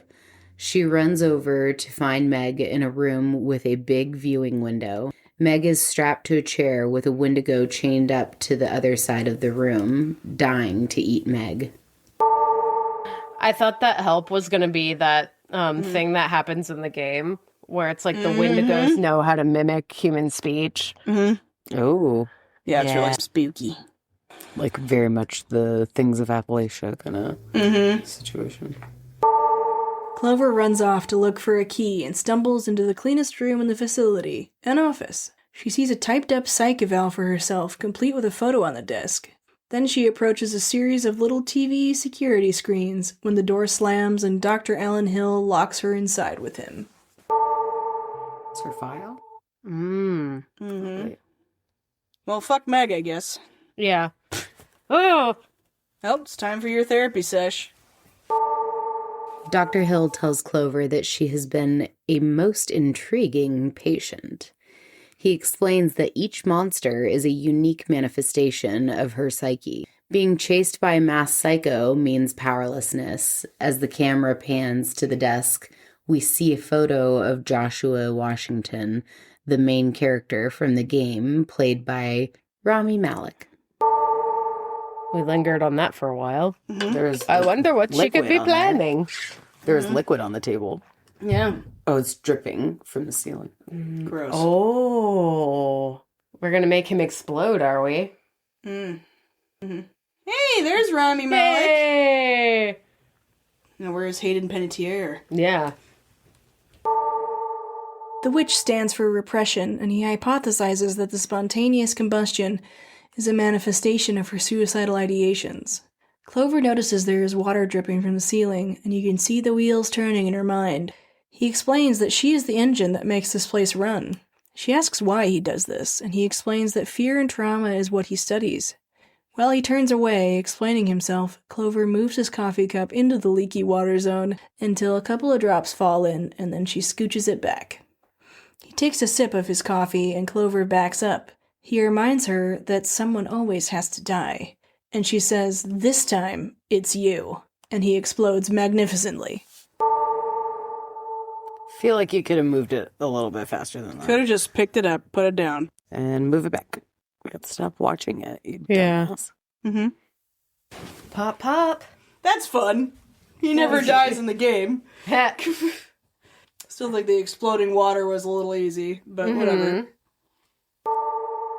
Clover reaches into Dr. Hill's gore pile and grabs a key. She sprints back to Meg, opens the door, and lets Meg out of her shackles just in time for the Wendigo to break free. They slam the door behind them and lock him in. And what is she gonna do? She couldn't possibly get her out of there before that guy breaks out. And then lock the door. Also, why couldn't she just, let's kill this thing? Wow. Maybe pull the key out. Yeah, maybe you need those keys for other things. The kids get chased by a troop of particularly flamboyant Wendigo who look like they may have been dance extras in the Thriller music video. They crawl out of a manhole and don't bother to cover it up, just keep running. I don't think that's a dynamic way to run, with your arm up in the air behind you and your body turned sideways like you're trying to be a helicopter. Yeah. Certainly isn't natural or animalistic. Very like I'm a ballerina floating through life who just has to cosplay as a Wendigo. Go, go. Oh, look at that. Little hidey hole. Cool. Don't cover it up. Cool. Of course not. These self-preservation skills on these kids, 0. Coming full circle, Clover punches her fist out of the ground under a cross-marked grave, much like her dearly departed sister, and crawls out with the help of Abe, Nina, and Max. They also pull Meg from the clutches of some Wendigo just in time for the sands of the hourglass to run out. Turns out Meg did pick up on a bad signal coming from underneath that cross. Kick him in the face. Run! Game over. They all fall on the ground exhausted as the sun starts to rise and the water wall disappears. Relieved, they all have a little jump scare when Abe honks the horn and says, "Are you guys planning on staying another night?" They hug each other as they walk to the car and get the fuck out of there. But Abe is still turning into a Wendigo, is he not? Yeah, I'm curious how Abe is doing. How's his back? Mm-hmm.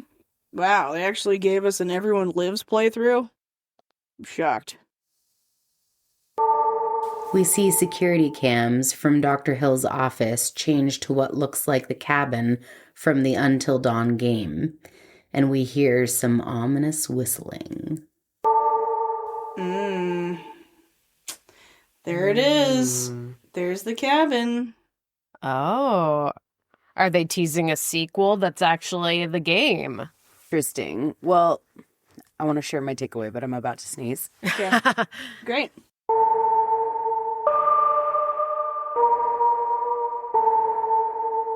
Our dear friend, Katie Very Cool Bitch, got us a book called Freaky Folklore. Terrifying Tales of the World's Most Elusive Monsters and Enigmatic Cryptids by Carmen Carrion. And they have a whole bit on the Wendigo.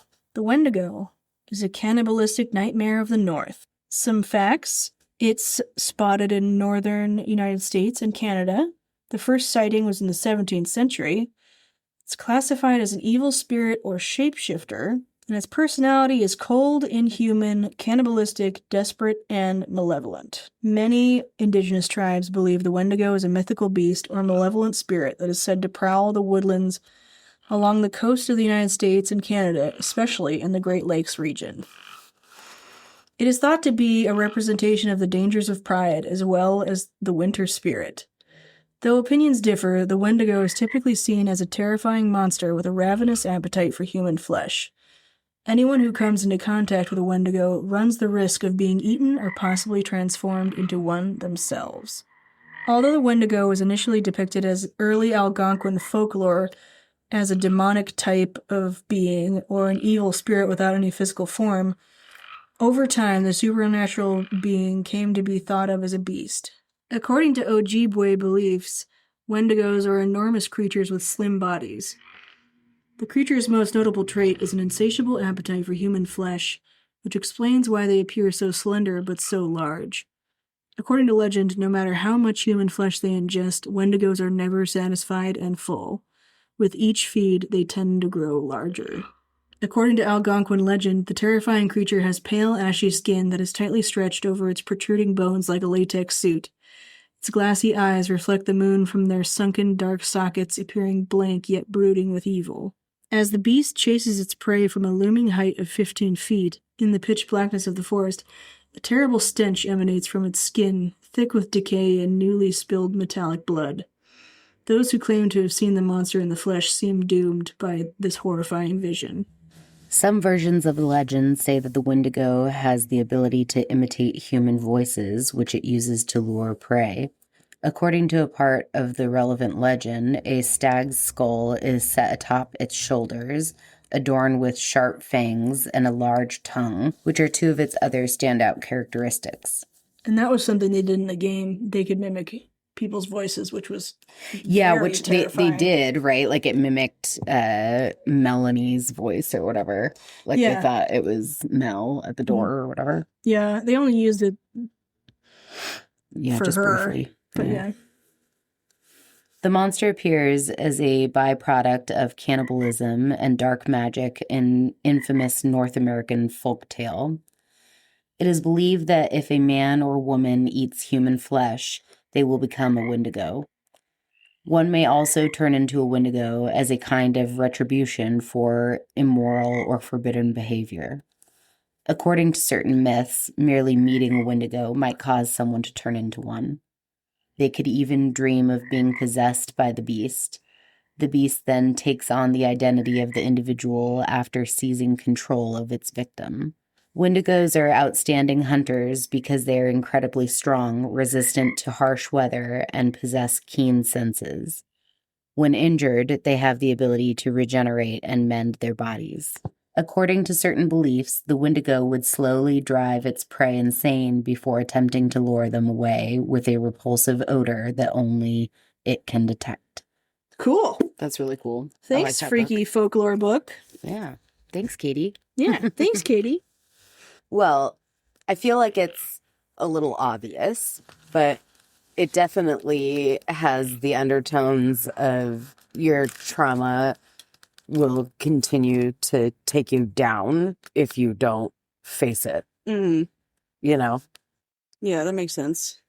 Because in the game, it's kind of like the horror is curated to the person.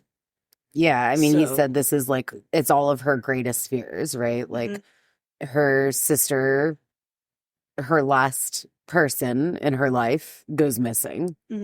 She is losing all of her friends to all of these other fears that she has. Only she has this fear of the internal combustion thing or whatever. Like, and so that's why the water is making them explode or whatever, because she has this specific fear or whatever. So, like, is her there a different point when fears she and said traumas are he said that was her thing. Okay, yeah. I was missing some of that exposition because it was so focused on her trying to get the water dripping in the cup. Yeah. It's like a tense moment of focus where it's like I'm almost tuning him out. Yeah. So I'm glad you caught this. Yeah, well, but that's what he was saying is like she's been such a fascinating patient. Like this has been all the setup for her situation, right? This is all manifested from her fears. Yeah.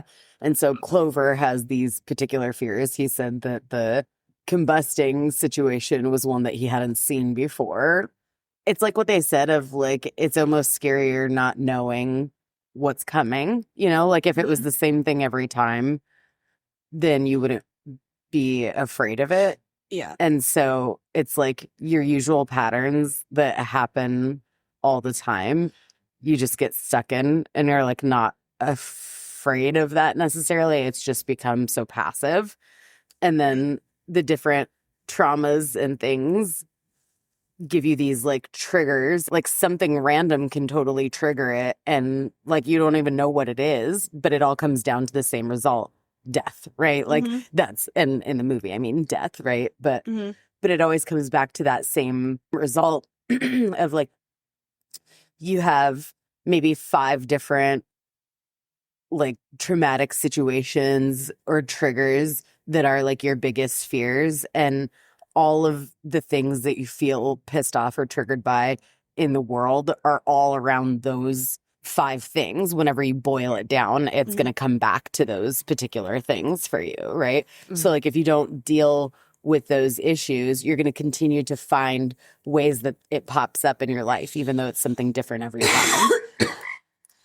I mean, I think that makes sense because in the game, the psychiatrist is a vehicle to help curate your horror. Right. So, like, there are people who have a lot more, like, serial killer in their story, a lot more ghost in their story, a lot more Wendigo in their story, you know, and it's all because, like, he asks you these questions and then you provide him the answers because he's showing you, like, Rorschach tests and being like, what does this look like? Does this look that or this? And, you know, he's, like, helping you figure out your psychology. Figuring out what you're scared of. So They can make it a scarier game for you, essentially.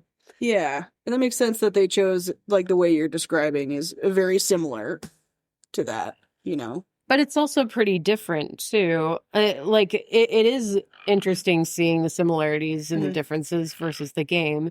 In the game, the psychiatrist character, you can't quite tell if he is real. If like he certainly doesn't play an active villain role. It's kind of like he does these check-ins after each chapter, but you realize that he's talking to a particular character, and you realize that the character is making their fears play out for their friends. And so it's like just like kind of in the Batman way where he uses his fear of bats to then scare other people. So it's like basically these talks with the psychiatrist, maybe they did happen with a real psychiatrist at one point, but it's like as the game goes on, each visit in the psychiatrist's office, his stuff just becomes more creepy, the room more run down. It's like there's a kind of blend with reality and illusion, or just like what is going on in this guy's head, just like this ruined reality. So yeah, it's pretty interesting because some of the stuff that plays out is manufactured by a person that is dealing with unresolved trauma, but some of it is legitimate supernatural stuff. Right. So it's interesting that the psychiatrist in this is kind of like making things play out. And then it still has the tie-in to the lead character's subconscious and her trauma.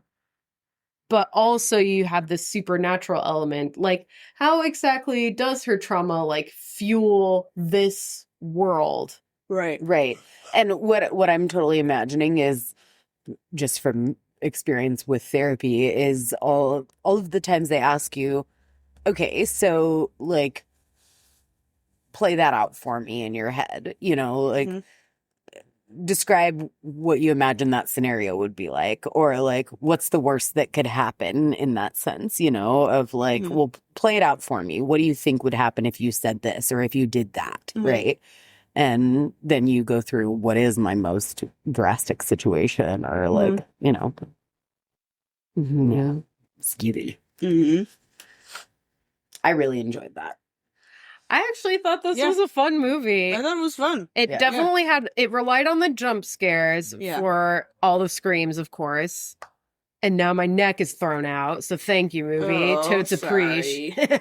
You know what's funny is one of my favorite movies is Cabin in the Woods. Oh, yeah. And I think one of the things that you kind of like, it gives you just like this little taste of it. But this movie like actually fleshes out is like there's all these potential scenarios that could have played out at the house that don't. And this is kind of showing more of that like playing out with these main characters because they also combo it with a happy death day scenario where there's multiple ways that they can die. So I think that's kind of fun that it took two pretty fun movies, or Happy Death Day and Cabin in the Woods, and kind of allowed that to take shape here. Like, I think that made it a good ride. I'm definitely not disappointed with this. I was expecting a pretty dumb movie. It's sort of dumb. It's like you definitely have to suspend your disbelief, especially in how this world is like fueled. Oh, like, for sure. Yeah. But it's still a fun, like, supernatural film. Yeah, and definitely for the contemplation of like, what do you do in this scenario kind of thing. That actor, Michael, that played Max or whatever, he's also in this show called Never Have I Ever. It's so fucking funny. Yeah. It's a really great show. And he plays like a really silly, goofy best friend type, is very sweet. Maybe my expectations were like so low that I wound up enjoying it way more than I thought it would. But I don't know, it was a pretty good time. I saw there were some tropes again that I had seen before, but there's a lot of new stuff that I hadn't seen before, and that was pretty fun. I did like that they called out that like so many movies have been done about this, I thought that was pretty funny. They're like, isn't it like that one movie? Like, well, there's actually a lot of movies. And to like clarify it for you, Kayla, the way that they did this, I understand why they did it like this, but in the game, basically it relies on these like totems. So you like pick up a totem and you stare into it, and then you see a prophecy, like a vision of like how someone will die. Gotcha. And that's how you kind of figure out, like, as the game goes out, it's like completely out of context. Every time you pick it up, you like have no idea. But then the scene finally starts happening, and it's kind of like deja vu you're experiencing. And you're like, wait, someone's going to die here if I choose the wrong thing.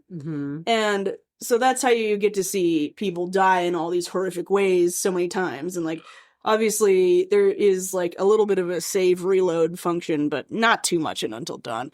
I think it's the newest one that they actually let you do that. But in the old one, it was just like, you made your choice, that fucking person's dead. Fuck you, And sometimes you can't reverse a choice in that moment either. Sometimes it's several steps earlier than that current scene where it's like, oh, I actually sealed this person's fate quite a while ago. So, and I see that's why they did this like Groundhog Day situation, because like functionally as a movie, people wouldn't find it as scary if they knew somebody was seeing a prophecy of someone's death. You know what I mean? Yeah, that makes sense. Instead of somebody dying. So like, I see why they did it. I still think it would have been cool to like you watch the sequence happen, and all of a sudden like you're flashed back to the point of view of whoever is looking at the totem, and they're just shaking it off like, what did I just see? Right. I think that would have been cool at least once to honor something of that in the game. Would have been cool. I think the thing that the game did better is the fact that you are in this terrifying situation. You think that you're playing these kids that are going up to a cabin after like the sister of one of the characters has passed away on this mountain.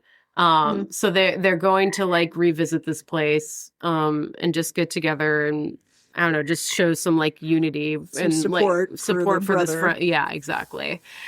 And then it starts to feel like they're being stalked by a serial killer.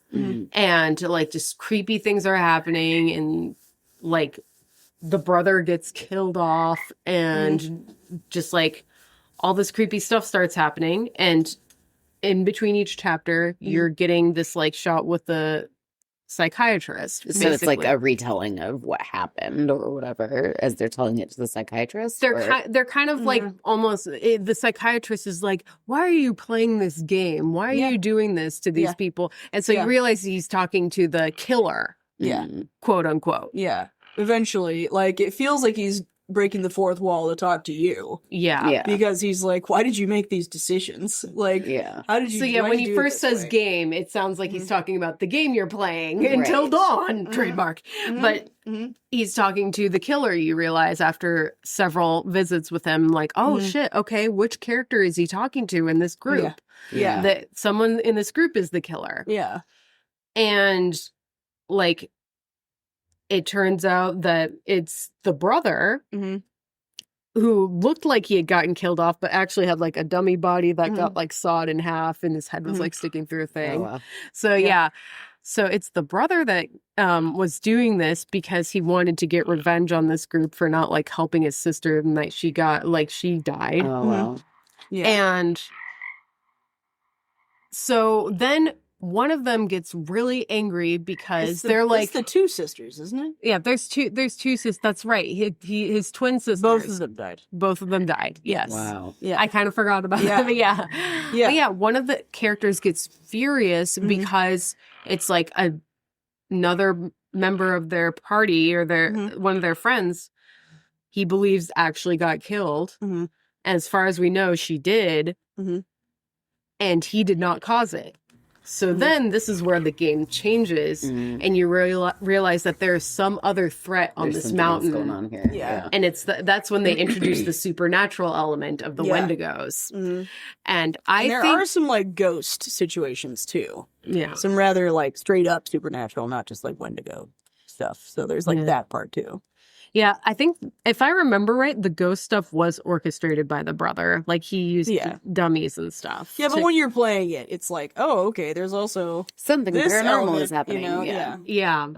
Yeah. So I think coming back to like why I think the game did this better than the movie is like I like that it had both the supernatural and the like real life kind of like serial killer kind of element going on.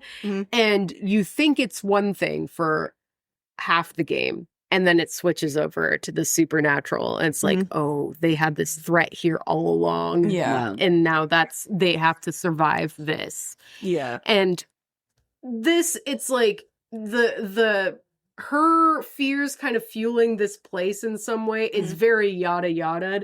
It's like, I think there should be kind of like that distinction between the supernatural versus like what's maybe going on with her and what she's dealing with. I thought that was done well. It does seem like based on what you're describing from the movie that these are definitely like two totally different concepts of something that's similar. Yeah, like, they've got the Wendigo tie-in. Yeah. They've got the mining facilities. They have this guy that plays a psychiatrist. However, he is not an active role in the game. No.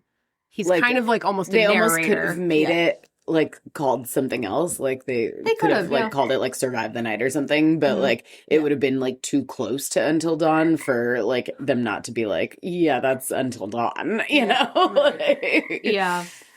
And now I'm wondering if that ending scene really was like a teaser for a future movie. I'm thinking maybe it's just like a little treat or Easter egg. Yeah, because they can't do the next one to be the same as the game because this has the Wendigos in the mining area and the same psychiatrist. So it just would feel weird if they played it out that way. Yeah. But yeah, as its own thing, I enjoyed it. I had a good time. Yeah, I thought it was pretty fun. I love getting Janelle screams. Oh, God. I know, right? They fuel me. It makes me feel not so bad that she's like holding the blanket up to like shield herself because yeah. I do that too. I'm like covering my face. I'm like, Yeah. Oh yeah, I was hiding for most of this movie. It was so scary. it I'm makes just me feel dead inside better. over For here. sure. I'm not alone. Honestly, this is one of those movies where I know if I watched it again, I would still be just as scared. Yeah. Yeah. Yeah. It would get me again for Yeah. sure. Yep. Many a jump scare. Mm-hmm. If we were gonna do some ratings, Oh, screamies okay. and memes. Oh, can you Alright. describe to me what screamies mean and what memes are? Yeah, so the screamies is the scale of how scary was the story. Got it. So that's the screamies, and Yeah, then and the then memes. the memes is story. So Ah. like maybe I wouldn't watch it again for the screams of it, but I'd totally watch it again for the story of it or Yeah. you know, that kind of thing. So Gotcha. maybe story is totally garbage, but the screams were great, you know? Yeah. So that's why we differentiate between Yeah. screamies or memes. Got it. Yeah. Okay, Yeah. cool. Yeah. I kind of liken it to hated it. It was okay.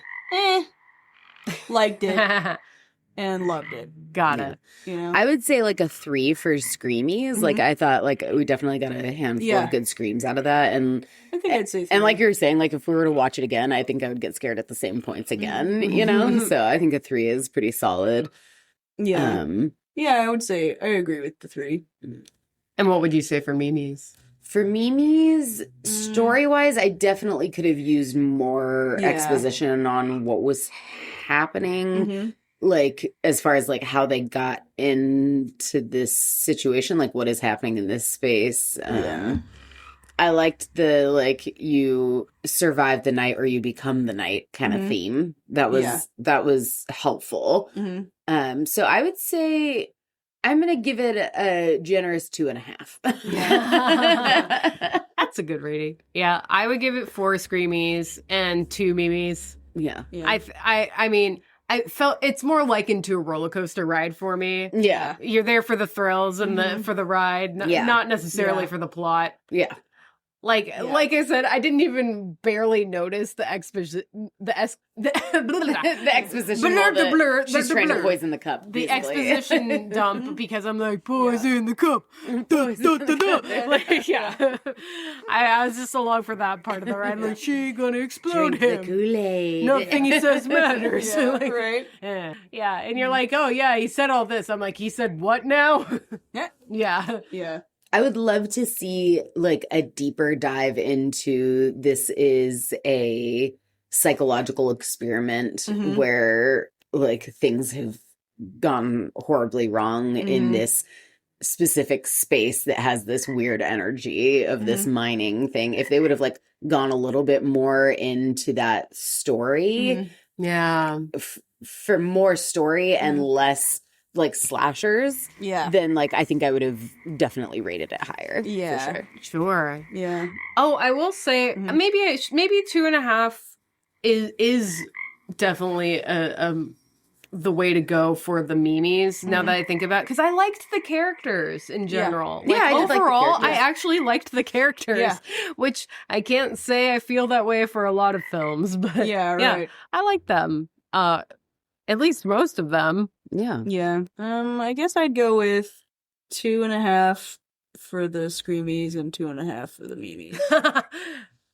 Yeah, because I So this one's pretty meh, and you wouldn't watch it again. Is that what I'm hearing? I still enjoyed it. I'm just saying, like, I enjoyed it because I'm coming from like the buy-in that I've played this game so many times. Right. Sure. I personally didn't find it very scary. Yeah, Babchi but- has a stronger constitution than us. But yeah, I like can feel the jump scares coming, you know, like Oh, totally. Oh yeah, the silence Yeah. of like no music. I'm just like, okay, here we go. Yeah. Yeah. Sometimes I like Yeah. that. It's Yeah. the build up.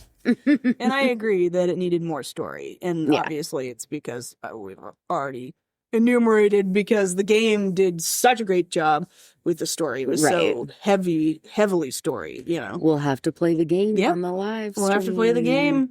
It's so good. Yeah, it's a Yeah. great game. Oh, let's see.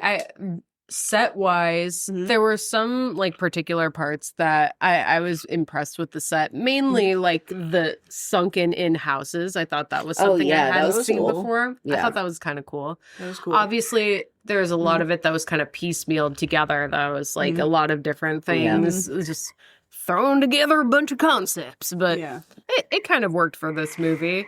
The doll room was very creepy. Yeah, they really missed an opportunity for somebody to crawl out of that pile of dolls. They should have done something very specific to that room. Huge missed opportunity for that. Yeah. I mean, they were setting up the tension really hard, and then once once the girl came out with the mask on, I was like, womp womp. Like, that wasn't... She could have fucking crawled out of the pile. She could have. Yeah, exactly. Like, yeah. And then you get the very, like, helpful hag that's like, survive the night or become part of it. Whee! Dies. Right. I'm dust. I am dust. So yeah, well, you got a little glimpse of what could have happened if you got like a full dose of the ghost of Lois's ghost. Full dose of the ghost. Yep. You would just have an affinity for wearing masks. Yeah. And that's it. Yep. Maybe attacking your friends. I don't know. Yeah. Well, I don't think Lois is inclined though. Nah. She's not the murderous type. It's just flipping people off in photos. Yeah, exactly. Exactly. Well, speaking of a photo, I think we should take one quick one with all of us in our headphones. Woo! Okay, to cool. commemorate the moment. Let me turn the lights on, but I thought Well, that thank was you fun. so much for joining us, Janelle. Yeah. Thanks for having me that we had on. you. So glad we got to pick such a specifically, like, unique movie for us. Oh yeah, You it's know? like kind of dear to our hearts, Yeah, the right. game. So Yeah. it's fun getting to watch this together. Yeah. The end. Yeah.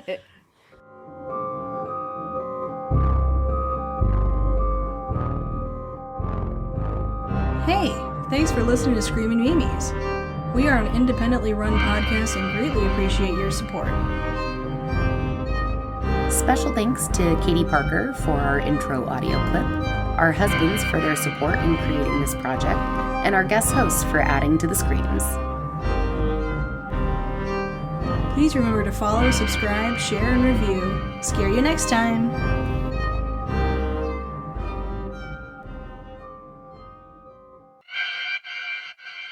She's standing in front of a I can say this. You got this. Cunts.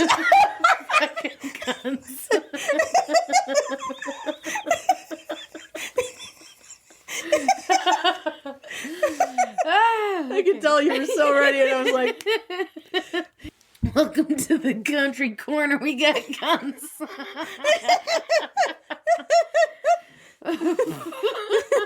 and trees. Abe cunts. It's a lot of cunts tonight. Abe's a cunt. Yes. Let's just get that out of the way. Yes. Two cunts already in the synopsis. It's a Freudian slip. Max finds a VHS tape, hoping to learn more while Abe chides him about it. Max pops it in and is disturbed to find it's a porno. Abe keeps busting his balls, saying, "Wow, that was really powerful, Max," while Max scrambles to eject the tape and try another one. Well, Max scrambles to ejaculate the tape. Wow, that almost was a really bad spit take. Are you okay? Yeah. Oh, I'm so glad I was able to hold that together. That would have been bad. It would have been all over the computer and everything. Yep. Way to save it. Good job. Ejaculates. Max scrambles to ejaculate the tape. Try another one. Yeah.